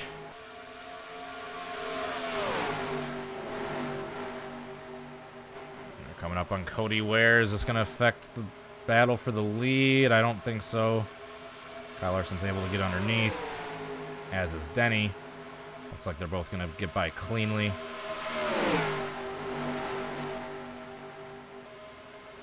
Cody Ware just barely scraped the wall. 4 laps to go on the stage. Now let's watch how this battle for third on back is able to get past the lapped car.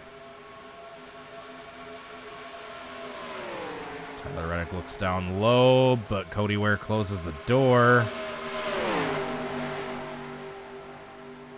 He's able to get underneath him out of 4.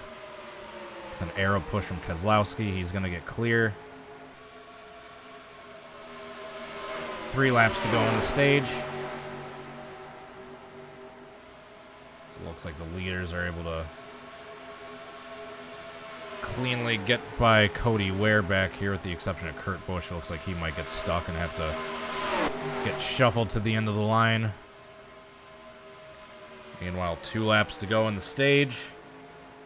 Kyle Larson leads, being pursued closely by Denny Hamlin.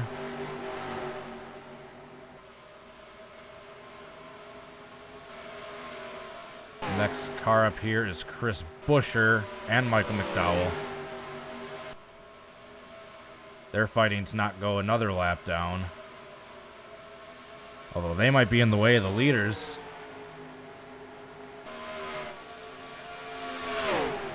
To the end of the stage here. Lap traffic might be in the way.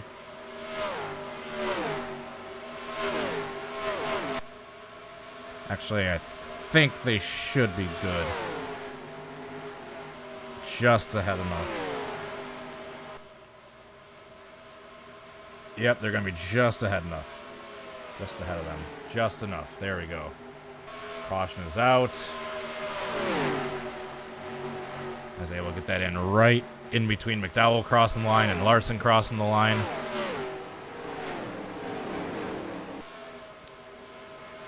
So Hamlin's going to cheese and jump to the lead, it looks like. Like we've been seeing this glitch happening.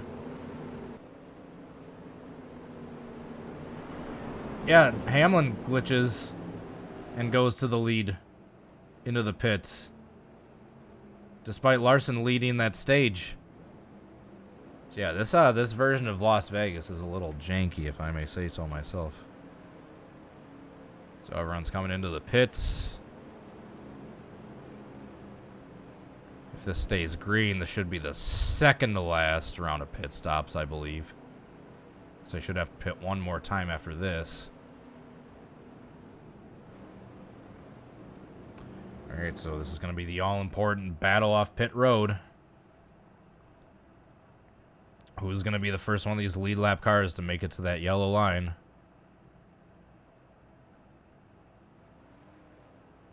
Here comes Reddick. Hamlin's out. Reddick gained a spot on the pits over Larson.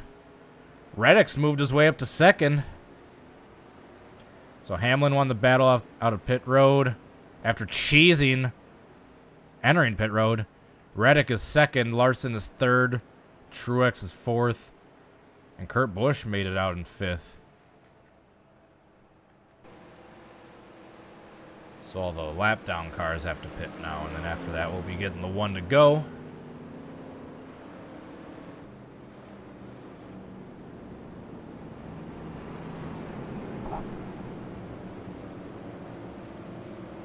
Yeah, that clip of that pileup is going to be legendary. So there's all the lap down cars going into the pits. So as of now, once we cross the line, we'll see how many cars we have on the lead lap.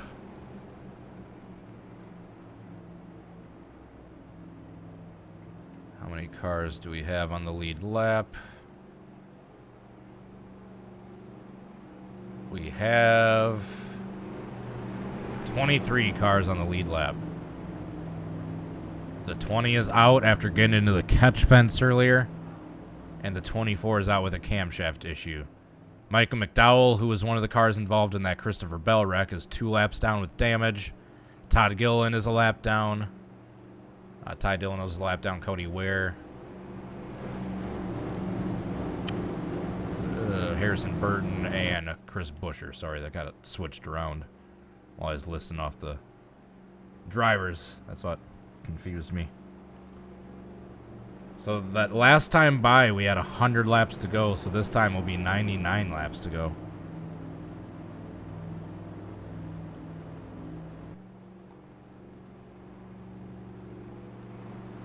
Yeah, Bowman just got flat out dumped by Larson and collected by Elliott. So Tyler Reddick up to second. The highest position he's been all day. Should be getting the one to go this time by. So if they're going to make a pass for the lead, now's the time to do it with the fresh tires. We're going to have the lead lap cars, or the lap down cars, come up on the inside line here. Led by Chris Buescher, Michael McDowell. Yeah, so they're going to be slow off the start. So we're going to have 98 laps to go. Coming to the restart. Chris Buescher might not be super slow, but McDowell is going to be fairly off the pace.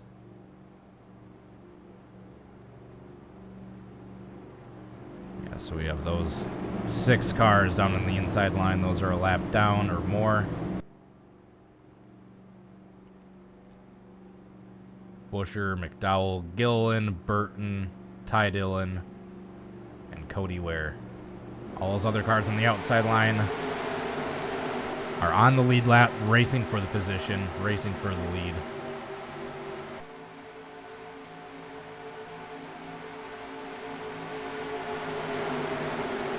Yeah, rewind to the previous race, when the previous race was at like lap 80 something, and then you'll see the massive caution.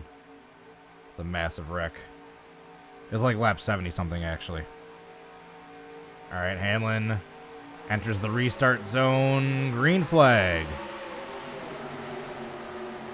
Tyler Reddick gets a good jump to be able to clear the lap traffic, as does Larson.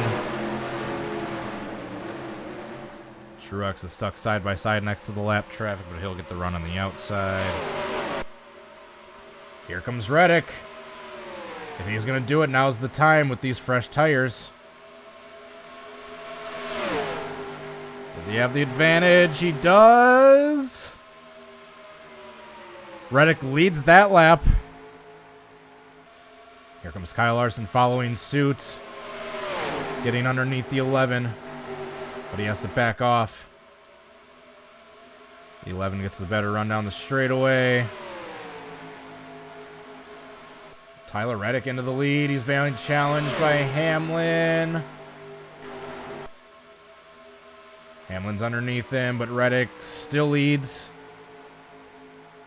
If Reddick can stay side by side Hamlin in turns 1 and 2 here, he should have the advantage coming off turn 2. It looks like he's going to, as Hamlin has to get back behind him. And Kyle Larson has a run on Hamlin. Unless Larson's able to get a good run and clear Hamlin going into 1 and 2 here. Hamlin will have the advantage coming out of 2. As we see right there with that shot. See the momentum Hamlin gets.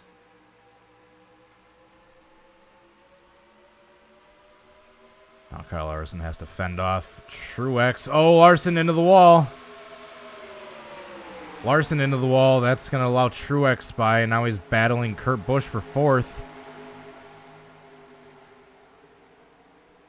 But Larson gets a good run into turn 2 there. Meanwhile, back to the lead, Hamlin and Reddick. Reddick trying to hold off Hamlin to get his first ever win. Hamlin keeps going to the bottom. But if Reddick can get a good run in turns 1 and 2 here, he should be able to fend off Hamlin. Coming out of the corner, which it appears he should be able to do. Yes, Truex might have the door open on the outside. In turns 1 and 2, the outside is the advantage. In turns 3 and 4, the inside is the advantage, it seems to be.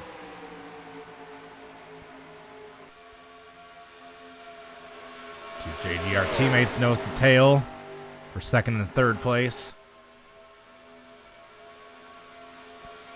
Top 6 have broken away from the rest of the field. The rest of the field must have gotten caught up in the lap traffic on the restart. Truex took a peek underneath Hamlin for a split second, didn't make it work.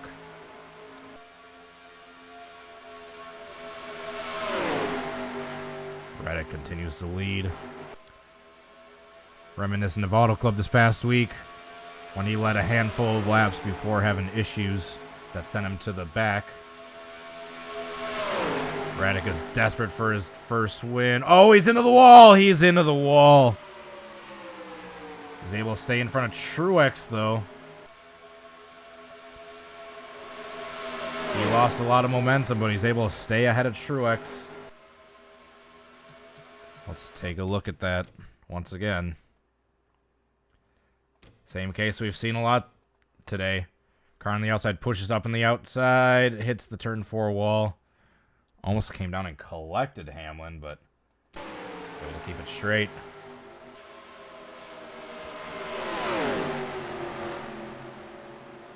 So it is...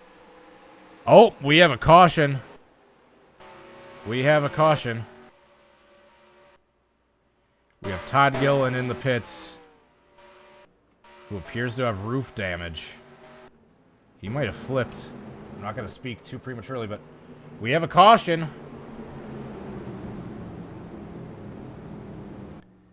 Are they going to pit this time by? Nope. They'll be pitting next time. All right, so the 38 in the pits with damage.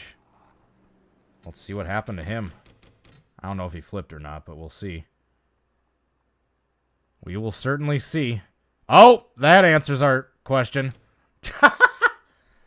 He most certainly flipped. Alright, so Todd Gillen drifts up just like we saw with Larson happen earlier. And there's a wreck. Oh my god!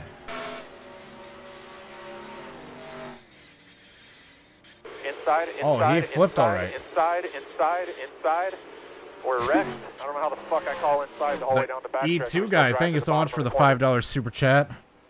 I am honestly not sure. Between this one and Christopher Bell, it's 2 in this race.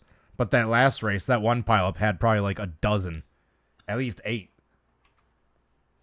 Alright, so here's another slow-mo replay. They drift down, they collect the 41, the 23. And then the 2 comes in, just drills Todd Gillen. He goes back end upside down into the wall. Tumbles once and a half. Clips Bubba Wallace on his way down. Sends Bubba on top of the wall. Holy crap. So we've had some carnage at Las Vegas today. It's been carnage in the desert. Fear and loathing in Las Vegas. One of my cats is taking a poop. That's what that noise is in the background. They're scratching the litter around. Alright, so let's take a look at this one more time.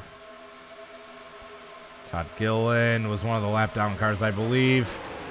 Gets clipped by Suarez and just absolutely demolished by Cindric. Let's go on board with the 2 and the 23 for this. Let's go on board with Bubba Wallace. Because he should have a pretty interesting view of this one. And so should Cindric.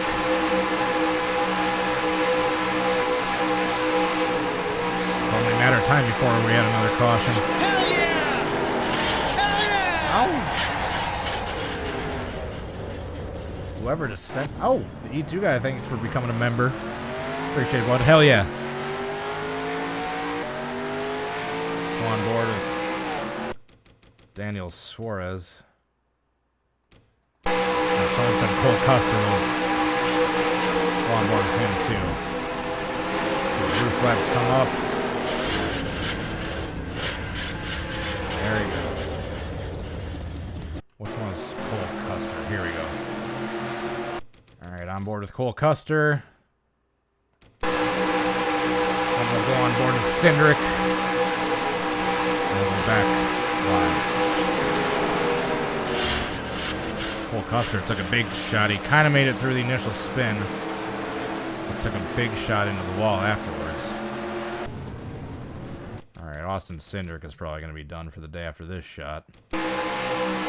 This will be the replay of the wreck right here.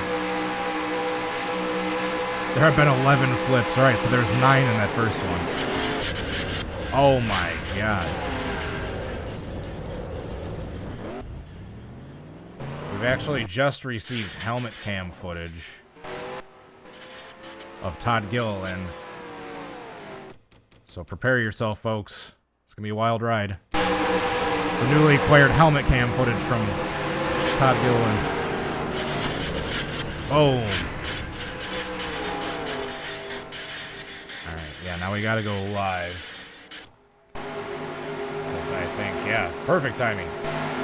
Hamlin's still in the lead, followed by Reddick, and Truex is in third. Then those are the 5 lap down cars on the inside. Todd Gillen we had lap down before, but he just got wrecked out, so he will not be partaking in the race anymore. Green flag, green flag, green flag! Cody Ware actually gets a good jump.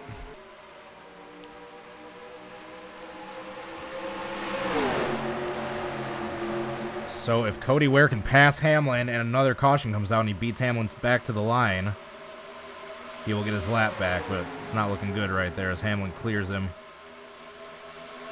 That's actually looking really good for Hamlin. Oh, they're 3 wide back here, trying to get around the lapper.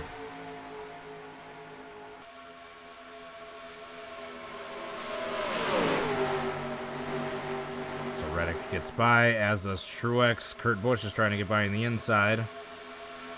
That'll put Kurt Busch up to 4th if he can get by Cody Ware. Cody Ware just barely clips the wall. That allows Kurt to get by. Almirola slips by Kyle Larson for 5th place.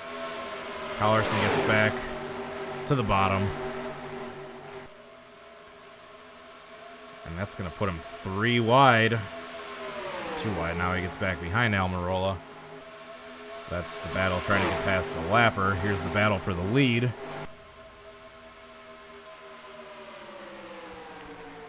So aside from Christopher Bell flipping, we have had a great day for Joe Gibbs Racing, as 3 of the Joe Gibbs Racing cars are in the top 7 right now. The only one not in the top 10 has wrecked. Fierce battle for 5th on back going on right here. 6th place. Oh, Cody Ware into the wall. That was almost an incident. Got Daniel Suarez coming out of the pits. Meanwhile, back to the battle for the lead. Hamlin's pulling away a bit, but we got a close battle for 2nd through 4th.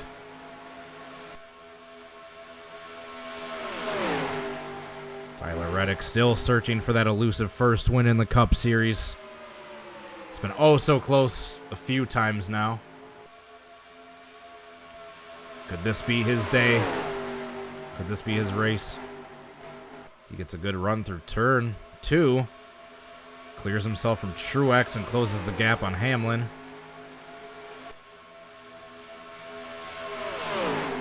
We got 79 laps to go this time by. We had 80 to go that last time by. This top 4 have a little breakaway going on. There's a battle for 5th between Larson and Harvick. Side by side for 5th. Eric Jones, coming off a strong run at Auto Club, is having another strong run in 7th right now. Great day for that Petty GMS car. Top 4 have spread out just a bit. Almirola is the first car kind of off the pace. I think Almirola might be having some issues.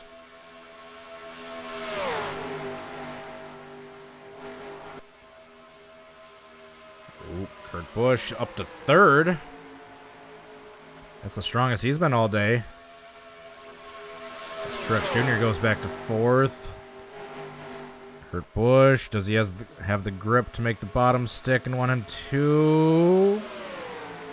All he needs to get his nose underneath in 3 and 4. She might be able to do that. Oh, and that puts Reddick into the wall. That's going to allow Kurt Busch to make the pass. Oops. Kurt Busch up to 2nd. Let's go back to this battle for 5th, as Harvick has gotten the best of Larson for the time being. Eric Jones still in 7th.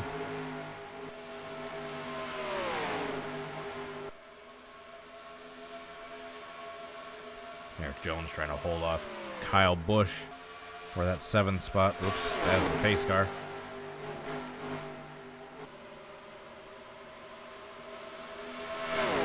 If you don't mind...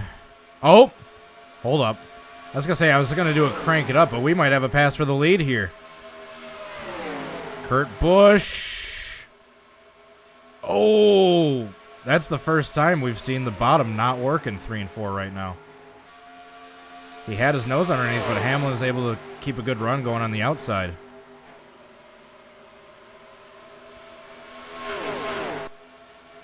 Kurt Busch make a move to the inside. He tried before, but he wasn't able to make it stick. 73 laps to go this time by. 73 laps to go. We are going to go for a crank it up while I go grab a quick snack real quick. Crank it up, Tyan. Turn up your volume, folks.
back. I saw while I was gone that Kurt Busch briefly took the lead, but then got held up by McDowell, and that gave the lead back to Denny Hamlin.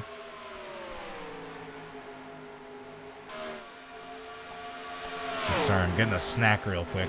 Might not be professional commentary-wise, but I'm hungry, and I got a busy day tomorrow. Sorry.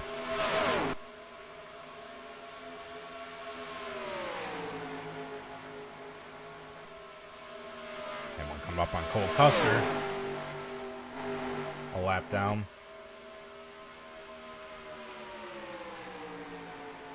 Or about to go a lap down, I should say.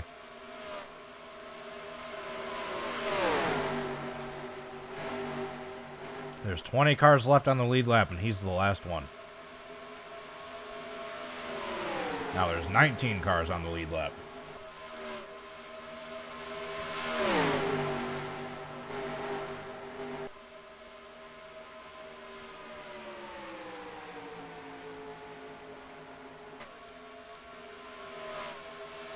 So Hamlin continues to lead. Got a battle for second between Truex and Harvick.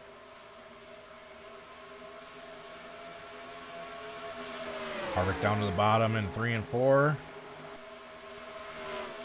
He can keep his nose underneath there. He might be able to squeeze Truex into the wall. Nope. Truex continues to hold on to second.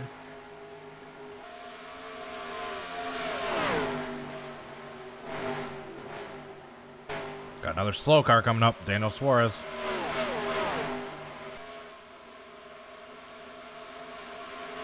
And I think we'll get clear of him. Harvick and Truex that are side by side. Approaching the lapper. Well, they get clear of him. Nope, Suarez goes up and then goes down. He's holding these guys up. That's allowing Hamlin to pull away.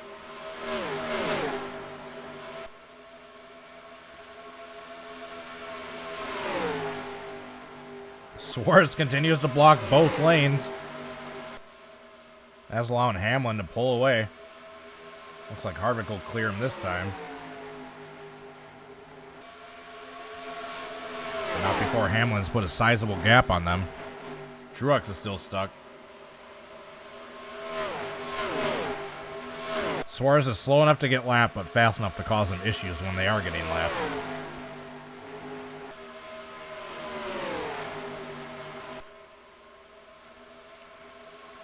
Suarez into the wall.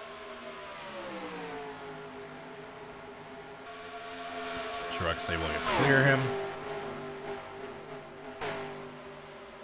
Yeah, Harvick is definitely faster, as you can see when they're in open track.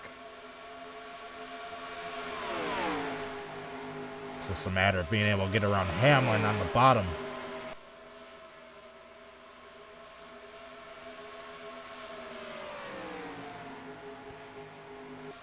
Yeah, he gained 2/10 that last lap, so he's closing. Harvick is clearly faster, but you need to also have the grip too, once you're side by side. 60 laps to go this time. Harvick to the inside. Hamlin barely scrapes the wall. Harvick into the lead.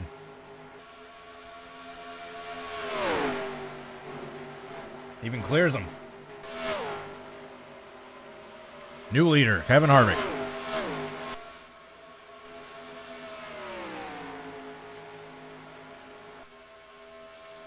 Lap something 267.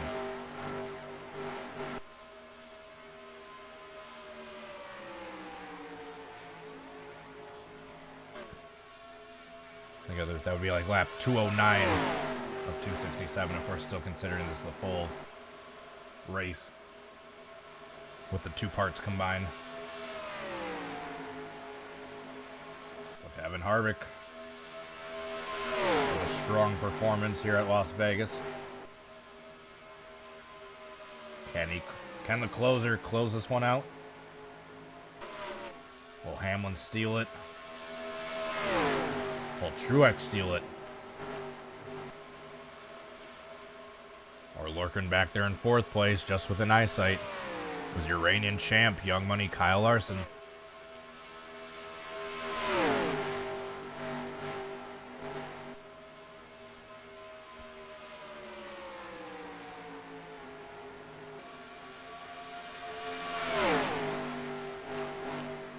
Find yourself a Dodge Charger now. Hell yeah. Congrats.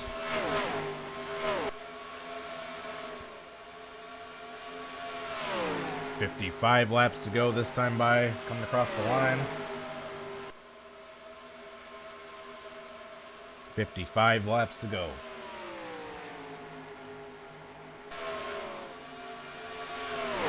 They're coming up on some decent lap traffic.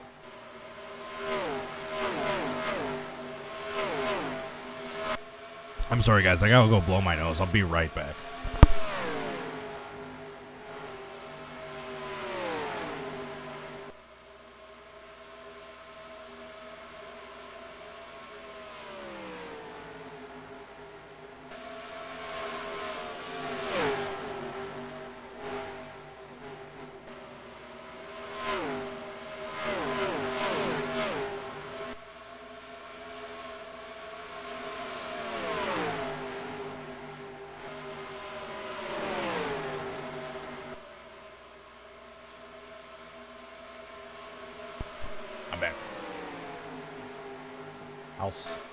Someone asked if I'm going to be doing sims the entire year.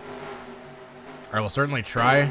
I can't guarantee I'll be able to do it every single week with the with my busy work schedule, but I will certainly try.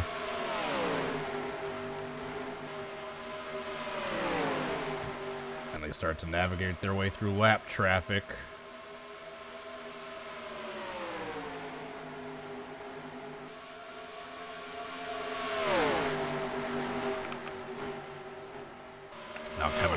Bubba Wallace between him and Denny Hamlin.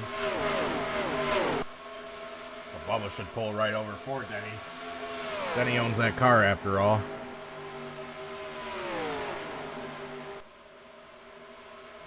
Co-owns it, I should say.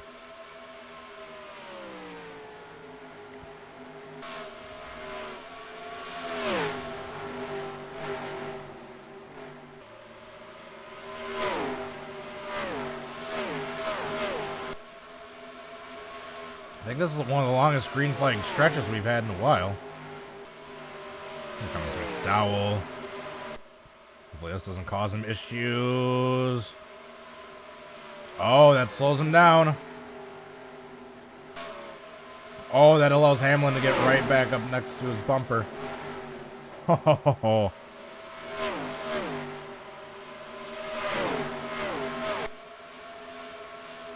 There, nose to tail for the lead.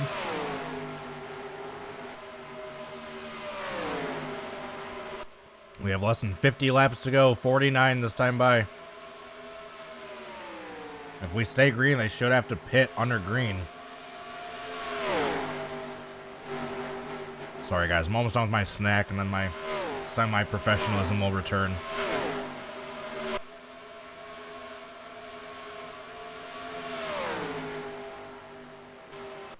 There are 18 cars on the lead lap. Josh Bilicki in the 77 is the last one.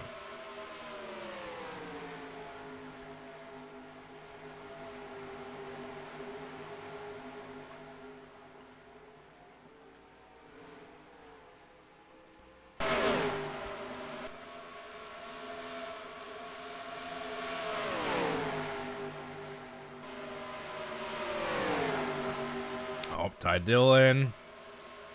Slowing the leaders down a bit. Just barely scrapes the wall. They get by cleanly. Kyle Larson, meanwhile, in that seconder group, has worked his way up to third. Oh, we got a caution. We got a caution. Oh, no. Austin Dillon and Harrison Burton are out. We got a caution.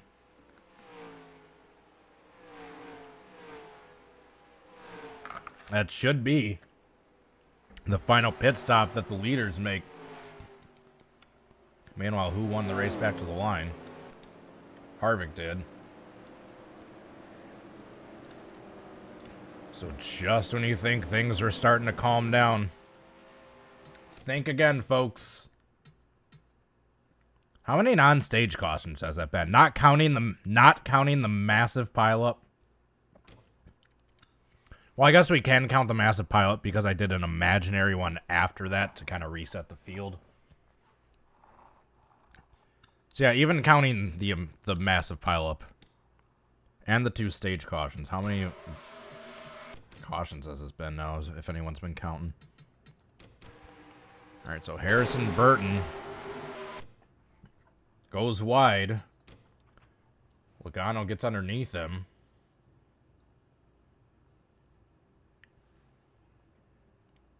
And he's still up in the outer groove. He hits the wall, and then that's going to have him get turned by Reddick. Reddick, who was having a great race, sends it to the goddamn nearly pit road in the infield to hang on to it. He does. But, oh, Harrison Burton comes up right across the track. Right in front of Austin Dillon. He just has nowhere to go. I think it's just going to be a 2-car wreck. As it is, they keep it a 2-car wreck. Well, given those hard hits, I'm guessing they're both going to be done for the day. Oh. Alright, so here's the battle off pit road. It looks like Kurt Busch has worked his way up to second. Is Bubba Wallace a lap down? Yes, he is. He's the first car a lap down. Alright, so here's the battle off pit road. Harvick. Oh, Harvick won the battle off pit road easily. Then here's the battle for second, I guess. Hamlin. And then Kurt Busch is third. Then that would make Larson fourth. I don't know why McDowell was pitting with that whole group, considering he's not on the lead lap. So Harvick, who I forgot about, he is still in the lead.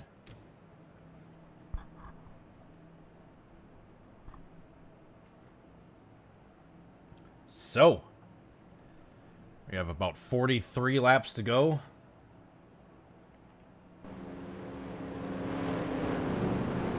We've had some interesting competitive cars up front. Who do you guys think is going to take this one home?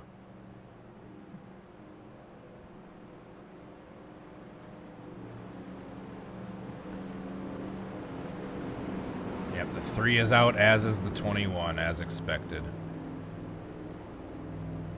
So we've currently got 16 cars on the lead lap, technically 17 since the 77 is in front of the leader on this restart, but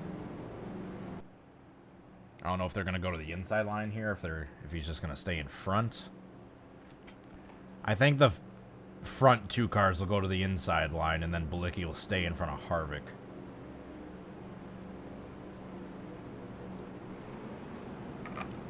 Yep.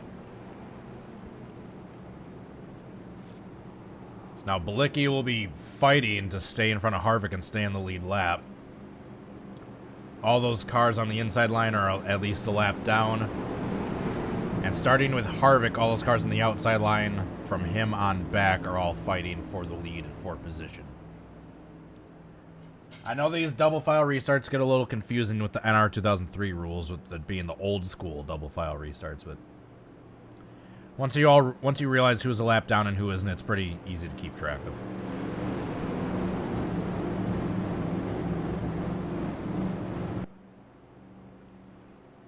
See ya, thanks for tuning in.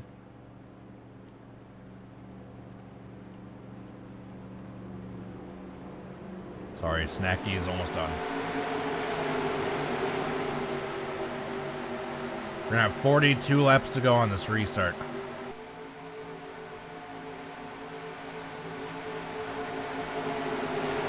So Harvick is your leader, Hamlin is second, Kurt Busch is third, and Larson is fourth. You can see the standings line up on the outside line.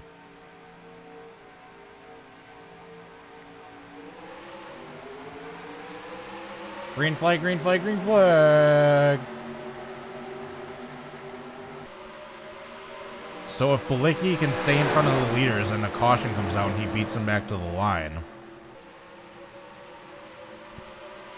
he will get a lap back.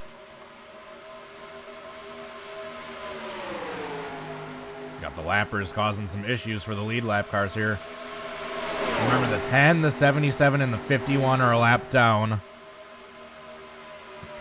Everyone else is fighting for the lead. Kurt Busch to the inside of Harvick for the lead. Being held up by Cody Ware. And Kurt Busch gets to the lead, being pushed by Kyle Larson. They got those fresh tires, so now the inside line is the... Oh my God! Massive crash. Who was that? Is that a caution? Is that not a caution?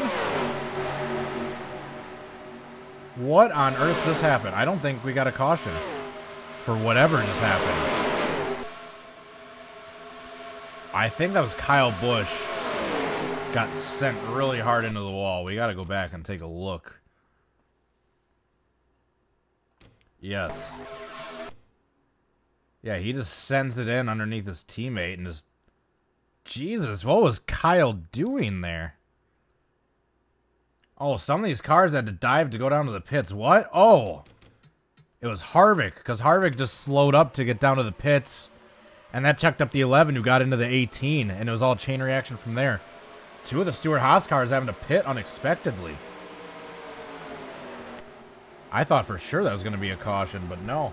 Meanwhile, we probably had some lead changes. Speaking of which, here's the battle for the lead right here. These three cars. Kurt Busch, Joey Logano, Kyle Larson. How we doing, Tango?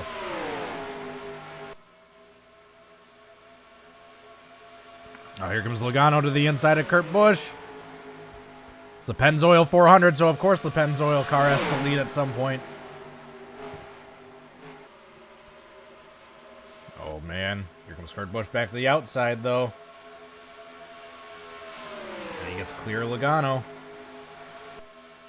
Logano pulls up in front of Larson. Larson tries cutting underneath him. He might have the momentum now, but I don't think he's going to have the momentum in turns 1 and 2. Or maybe. Larson's been really slow on the bottom in turn 1 and 2 of this race, and there's no exception.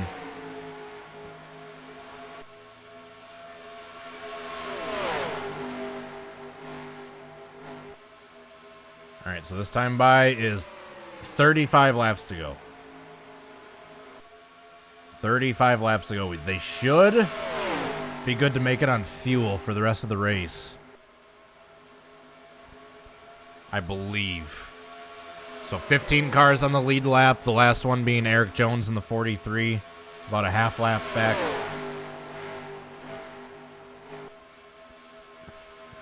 And this continues to be your top 3. Where did Kyle Busch go? Kyle Busch has fallen back to 14th after being up in 6th and 7th at one point.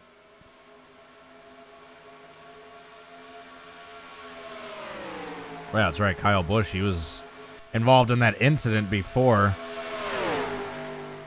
with the 4 where he got damaged but didn't have to, apparently hasn't had to pit.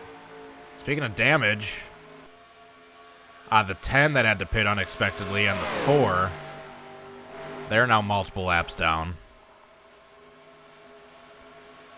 Kyle Larson underneath Logano for a split second. He pulls back in line.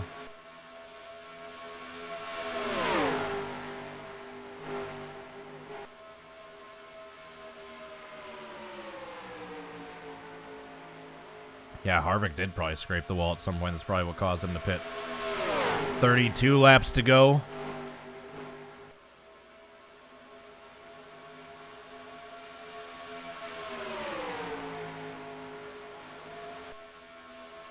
Logano with a big run. He pushes Harvick or Kurt Busch to the outside. Logano leads that lap. Can they make it stick on the bottom in 1 and 2 here, though?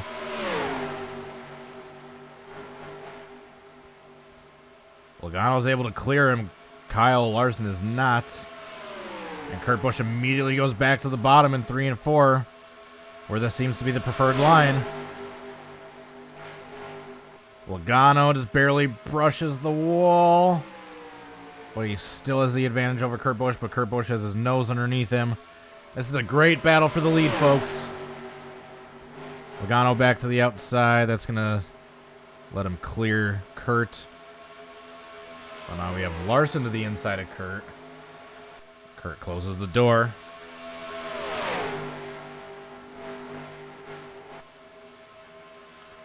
Great battle between 3 different teams here. 3 different manufacturers as well. Got Ford, Toyota, Chevy. Penske, 2311, Hendrick. And then in 4th place, you have Joe Gibbs, and 5th place. 6th place, you have Roush Fenway. 7th place, you have Trackhouse. 8th place, we have 9 different teams in the top 10 right now. We've got Penske, 2311, Hendrick, and then 2 Joe Gibbs cars, RFK, Trackhouse, Stewart Haas, RCR, then I believe Spire for the 7. So talk about parity. We have 9 different teams in the top 10 right now. Oh, Kurt into the wall. Kurt into the wall. That allows Larson to pass for a second. Starting to approach some lap traffic. Here comes McDowell. Looks like they might catch him in the turn, actually. That might help Larson.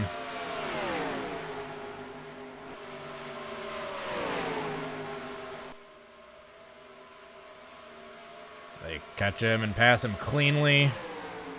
All of the top 3. But they're approaching another lapped car. Here comes Cole Custer. And Kyle Larson is right on the tail of Logano. Oh, Logano's going to catch Cole Custer in the turn, though. This might actually work out for Kurt Busch's benefit. So he's going to get a great run here on both of them. That allowed Kurt Busch to close back in. So we got a fierce battle in the top 3 and how they're able to get by lap traffic. We have 24 laps to go this time by. Last time by was 25 laps. This is a nail biter. 24 laps to go.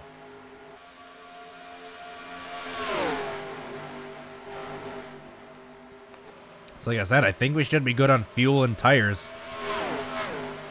for the rest of the race, so they should just be racing it out to the end. Logano pushes up. Larson gets underneath him.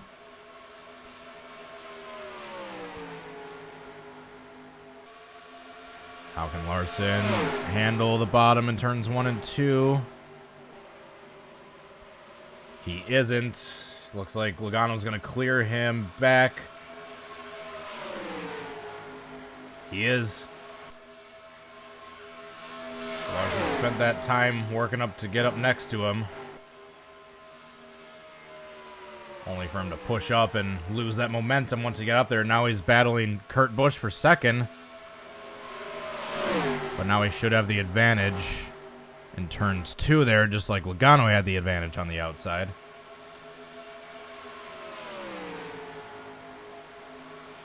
"21 laps to go this time by.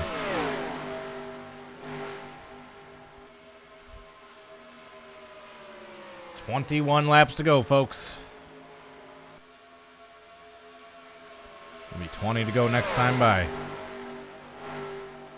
Top 3 still under a blanket. Got the 2 Joe Gibbs cars battling for 4th place back there.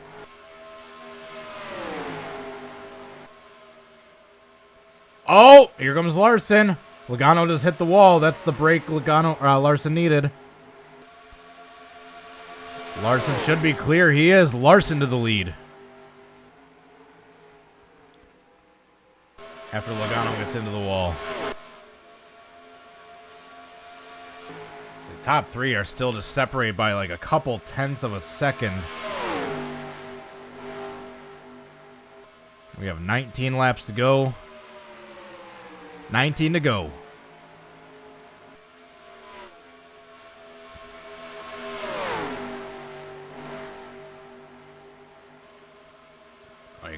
catching some more lap traffic.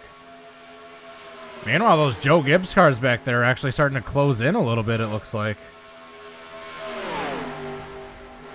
I don't know if my eyes are playing tricks on me, if that 11 and 19 are actually starting to close the gap a bit.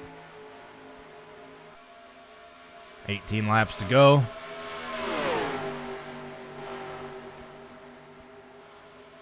Oh, here comes Chris Buescher.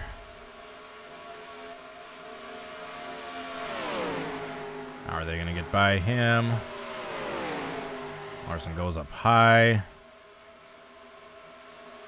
looks like he's going to cut underneath. So no, he's going to get caught. Oh, he just gets in front of Logano. That's going to slow them up being on the inside. You watch these Joe Gibbs cars catch them now. They are 1.2 seconds back. Last time, what are these Joe Gibbs cars going to be this time? Oh, right when I say that! Right when I say that! Oh, this is going to be big. This might be big.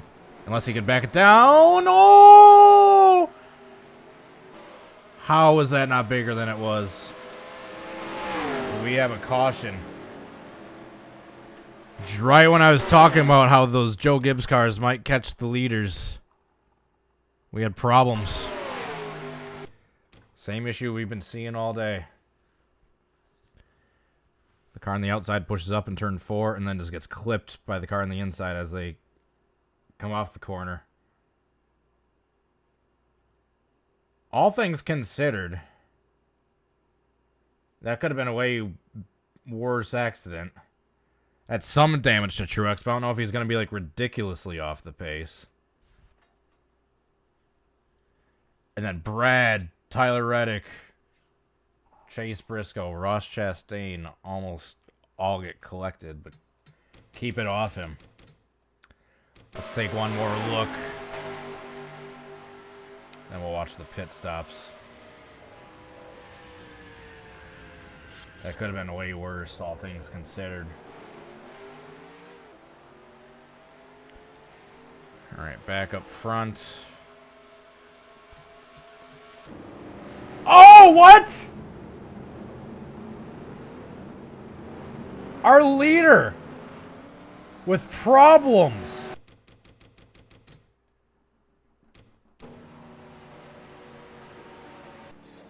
What? Oh, what was Bubba doing? What was Bubba doing? Bubba Wallace, laps down, just came out and cleaned out your leader under caution. What on earth?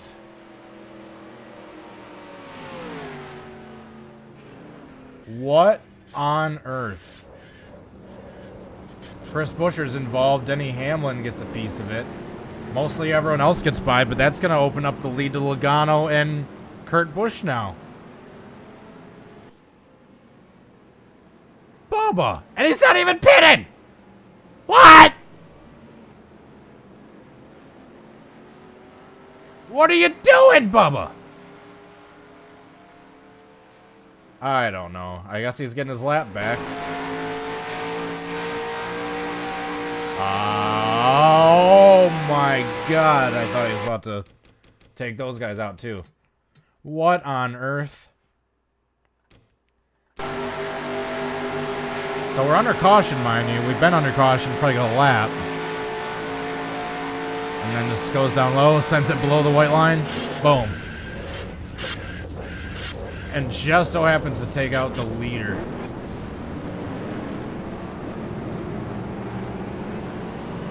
Have you ever? So now the question is, where is Young Money going to be after all that? Oh, he got a spot back. After all that, he got a spot back, but is he going to have to pit now? We're going to have a 10 to go restart, I think.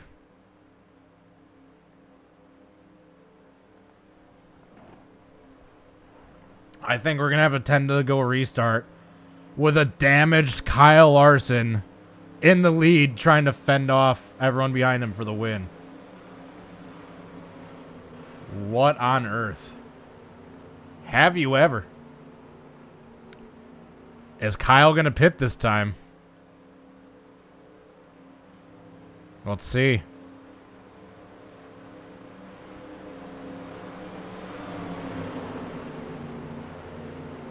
Is Kyle going to pit? Nope. He's staying out with the damage. He's staying out. We're going to have a 10 to go restart with a damaged Young Money out front.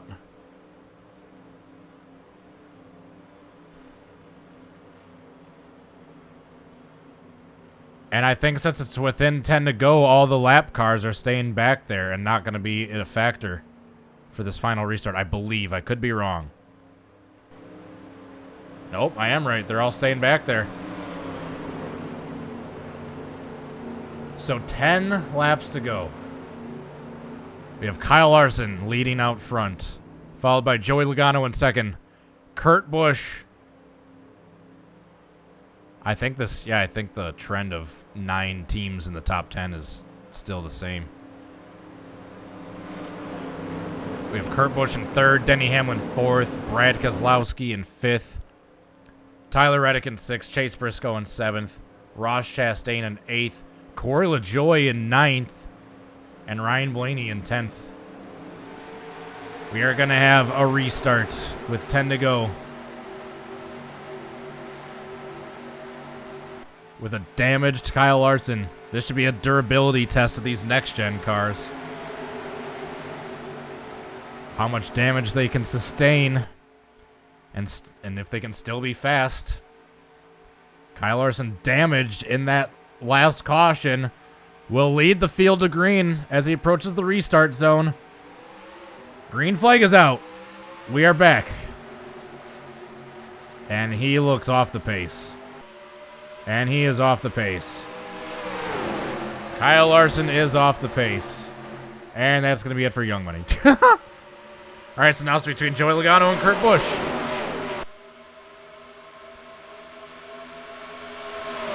Kurt Busch side by side with Denny Hamlin as car owner.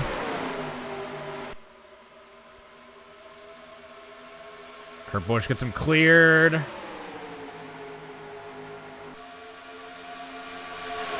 Brad Keselowski and Denny Hamlin side by side.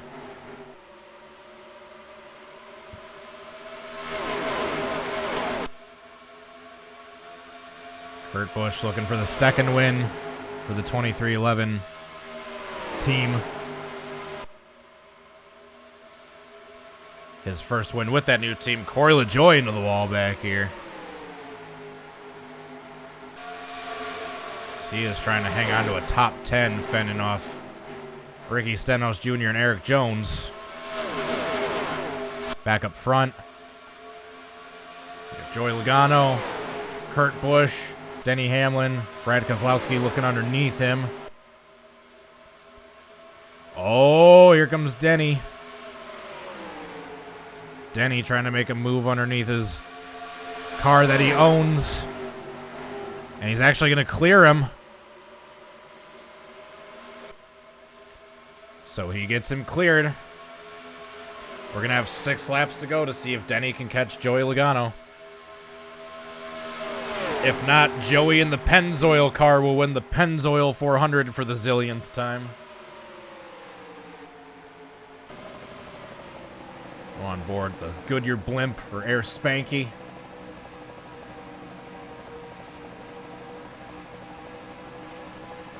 Brad Keselowski underneath Kurt Busch. Unable to make it stick. Back up front. All right, 5 to go this time by.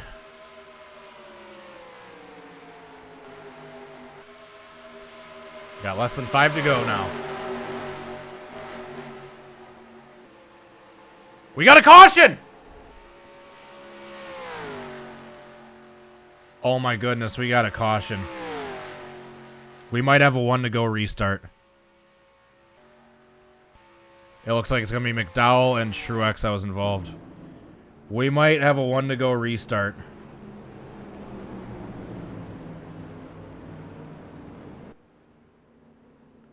we might have a 1 to go restart.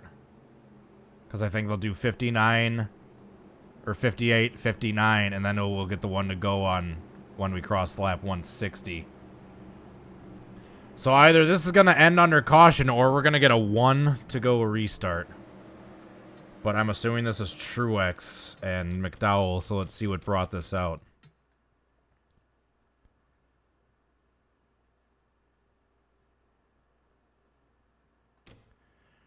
Truex bring out the caution to help his teammate. It was not McDowell. He was just caught back here in the slow cars, and he just got hooked after getting into the wall. Got turned by the 10 car. Uh-oh, uh-oh, uh-oh. Oh, they made it by cleanly. Just turned out to be a single car incident.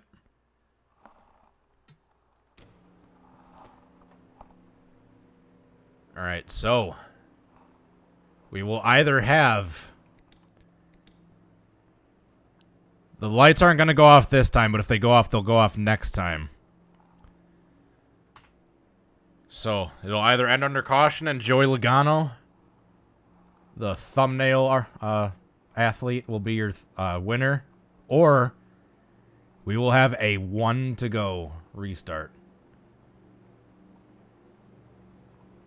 So if the lights go off, it wouldn't be this time, but it would be next time. Unless they do turn them off this time. Since no one's really pitted. We might actually, since no one's pitted. Let's see if the lights go off this time. Not this time. They should go off next time. I think we're going to get a 1 to go restart. Alright, folks. Were you expecting this to happen naturally? A 1 to go restart? I can't get too excited because they might just end it under yellow. But I think just with the amount of laps that we have left and how long we've been pacing right now, I think we will get that 1 to go. If not, hey, Joey Logano will be your winner. And the Pennzoil car will win the Pennzoil 400 for the zillionth time. Alright, do you guys think they'll... Will we get one more?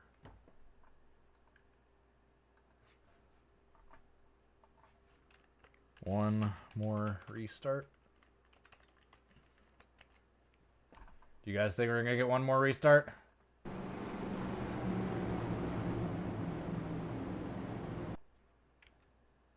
Are we going to see the lights turn off here?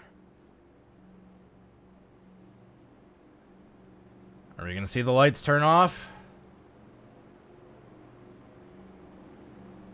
Alright, come on, pace car. Let's see those lights go off. There it is! We're getting a 1 to go, baby. This ain't ending under yellow. This ain't ending under yellow. We are getting 1 to go. This ain't quite Joey's race yet.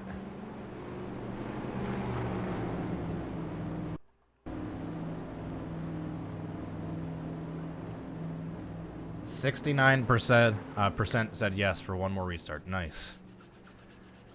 All right, so it's gonna come down to a 1 lap to go shootout between Joey Logano, Denny Hamlin, and Kurt Busch. Unless someone else aside from those three can steal it. Aren't you guys glad I restarted the race before? Wouldn't this have been a lot more boring with only 6 cars running for the last 170 laps?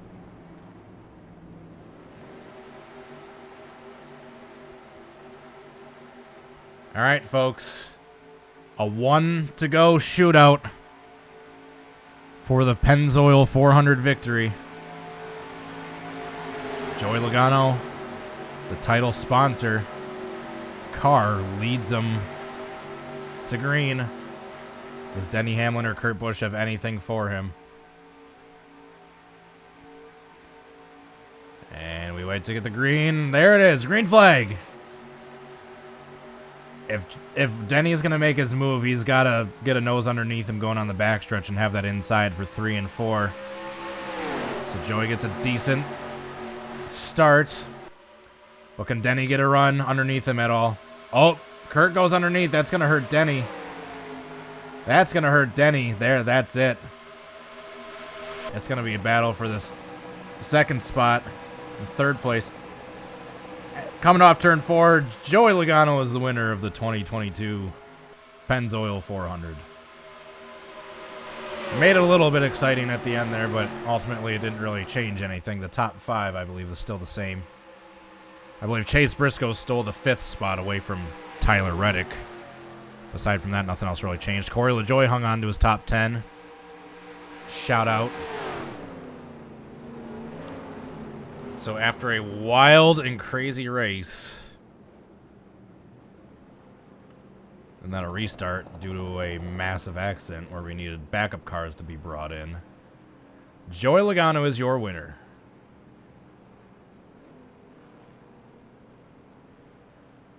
Who saw that one coming? Oh wait, I did, because I specifically put him on the thumbnail because of the Pennzoil sponsor. 2022 Pennzoil 400. Alrighty. And that is your race, folks. Let's load up Logano's car and do our little victory burnouts like we usually do. Here we go. So Joey Logano. I don't think these predictions have ever been right before. But you never know. There's a first for everything. Las Vegas 2020. There we go. So all you Logano fans, shout out. So thank you everyone for tuning in. Truly appreciate the support from each and every one of you. So we'll do our burnouts. Larson finished 24th. Damn. I didn't even see the final standings there, but we were able to see the top 10 in the end screen.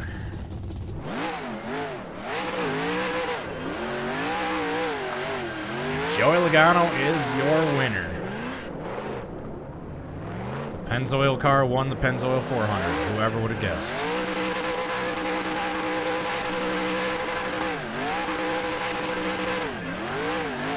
Get back on those wheels. So once again, thank you everyone for tuning in. This was a fun stream, like always. I'm glad you were here to enjoy with me. I hope you enjoyed it as well.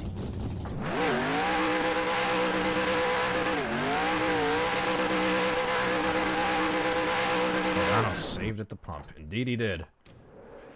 And won in the race. Alright, so we will... Where is our dashboard? The E2 guy, thank you again for that $5 super chat earlier and becoming a member. Truly appreciate the support. Alright, that is it for this one, folks. Thank you again for watching. I gotta keep packing to get ready to drive to Louisiana tomorrow, so that should be fun. Yeah, cue the Fox interviewer. Let's see the guy with the gimbal camera running around on the infield.